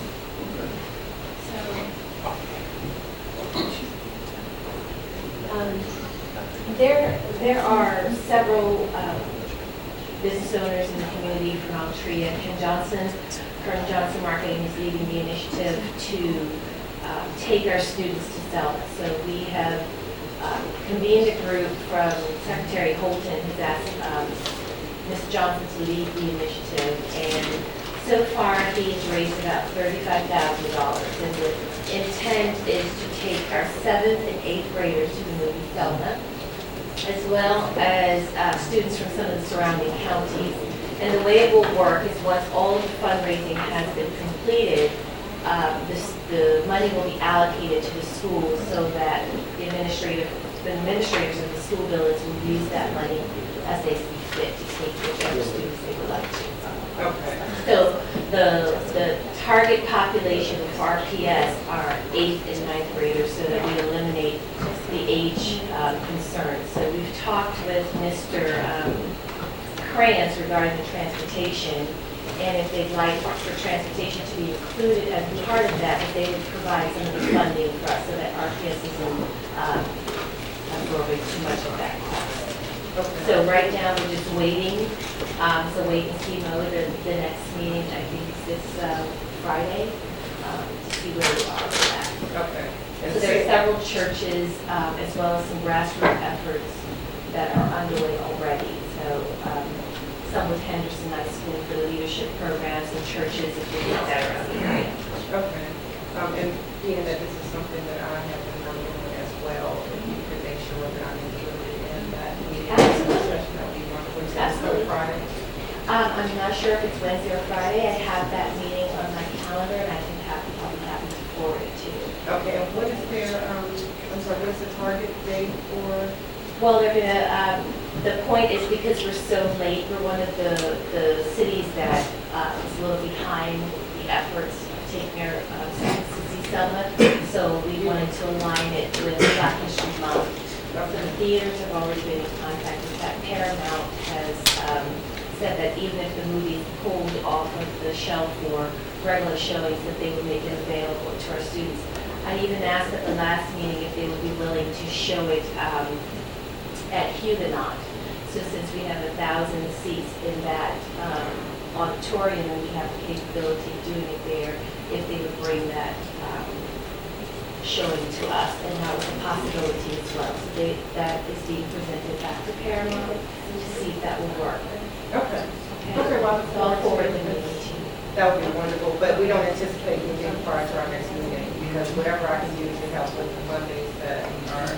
Well, I don't think that some of the grassroots efforts that have already been underway, so I think that the idea is to convene all of the people around the city that are raising money for this initiative into one collective group so that there aren't so many pockets of smaller initiatives and to do it together. Okay, but just So as that we far as maximize. wherever RPS may have a shortage, I'm willing to. Oh, absolutely. Assist in that arena. And I think you could share your input once you are at it. Perfect. Okay. Okay, all right, so So I'm good with that, so just, I guess, the $100 for the ratings and the school activities. good. Do you have announcements for activities? Like your announcement? Well, $100 for the school activities, I would say, probably around $800. Yes, ma'am. I would like to for the NSBN truck because I really would like to have that money it set aside for the teacher appreciation band, so they would not have to pay for their buffet meals, and table meals. So I really would like to do that. And I know it's late, but I've been kind of busy. So, Ms. Lewis, I just want to publicly apologize for not letting you know that prior to today. Okay, so Ms. Lewis, could you read again what you have, please? Ms. Harris Muhammad would like to attend the WELD conference in Charlottesville, the Outreach Involvement Center's second annual benefit dinner. Mrs. Taylor has added a Three Names in Hand program at John B. Carey and district-wide activity events for Valentine's Day. For Valentine's Day, Package. Thank you. And that's.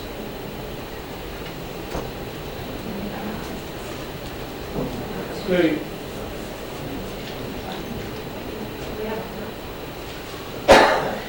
Let's see.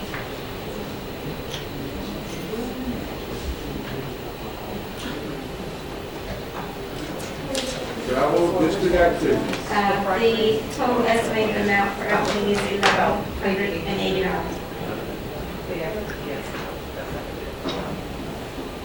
So mine is just 280. Yes. Okay, so Ms. Muhammad is Dollar Tree. Ms. Harris Muhammad's dollar figure is $280, and Ms. Taylor's dollar figure is $900. Okay.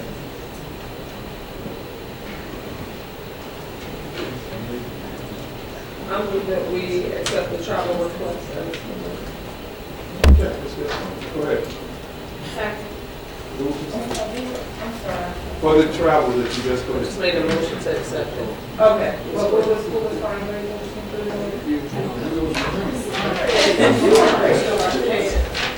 Look at this.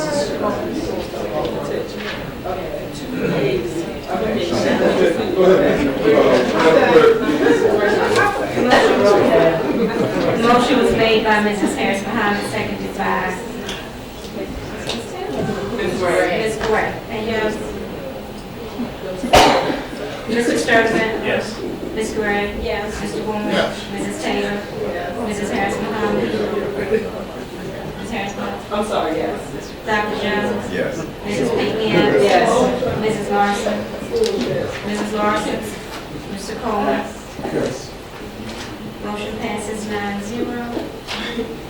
And the next item is closed. I move we go into close. I need a second. Pursuant to the personnel exception 2.23711A1 Code of Virginia, depending on the school board, city commission, will be in closed session to discuss assignment of person, performance, promotion, salary,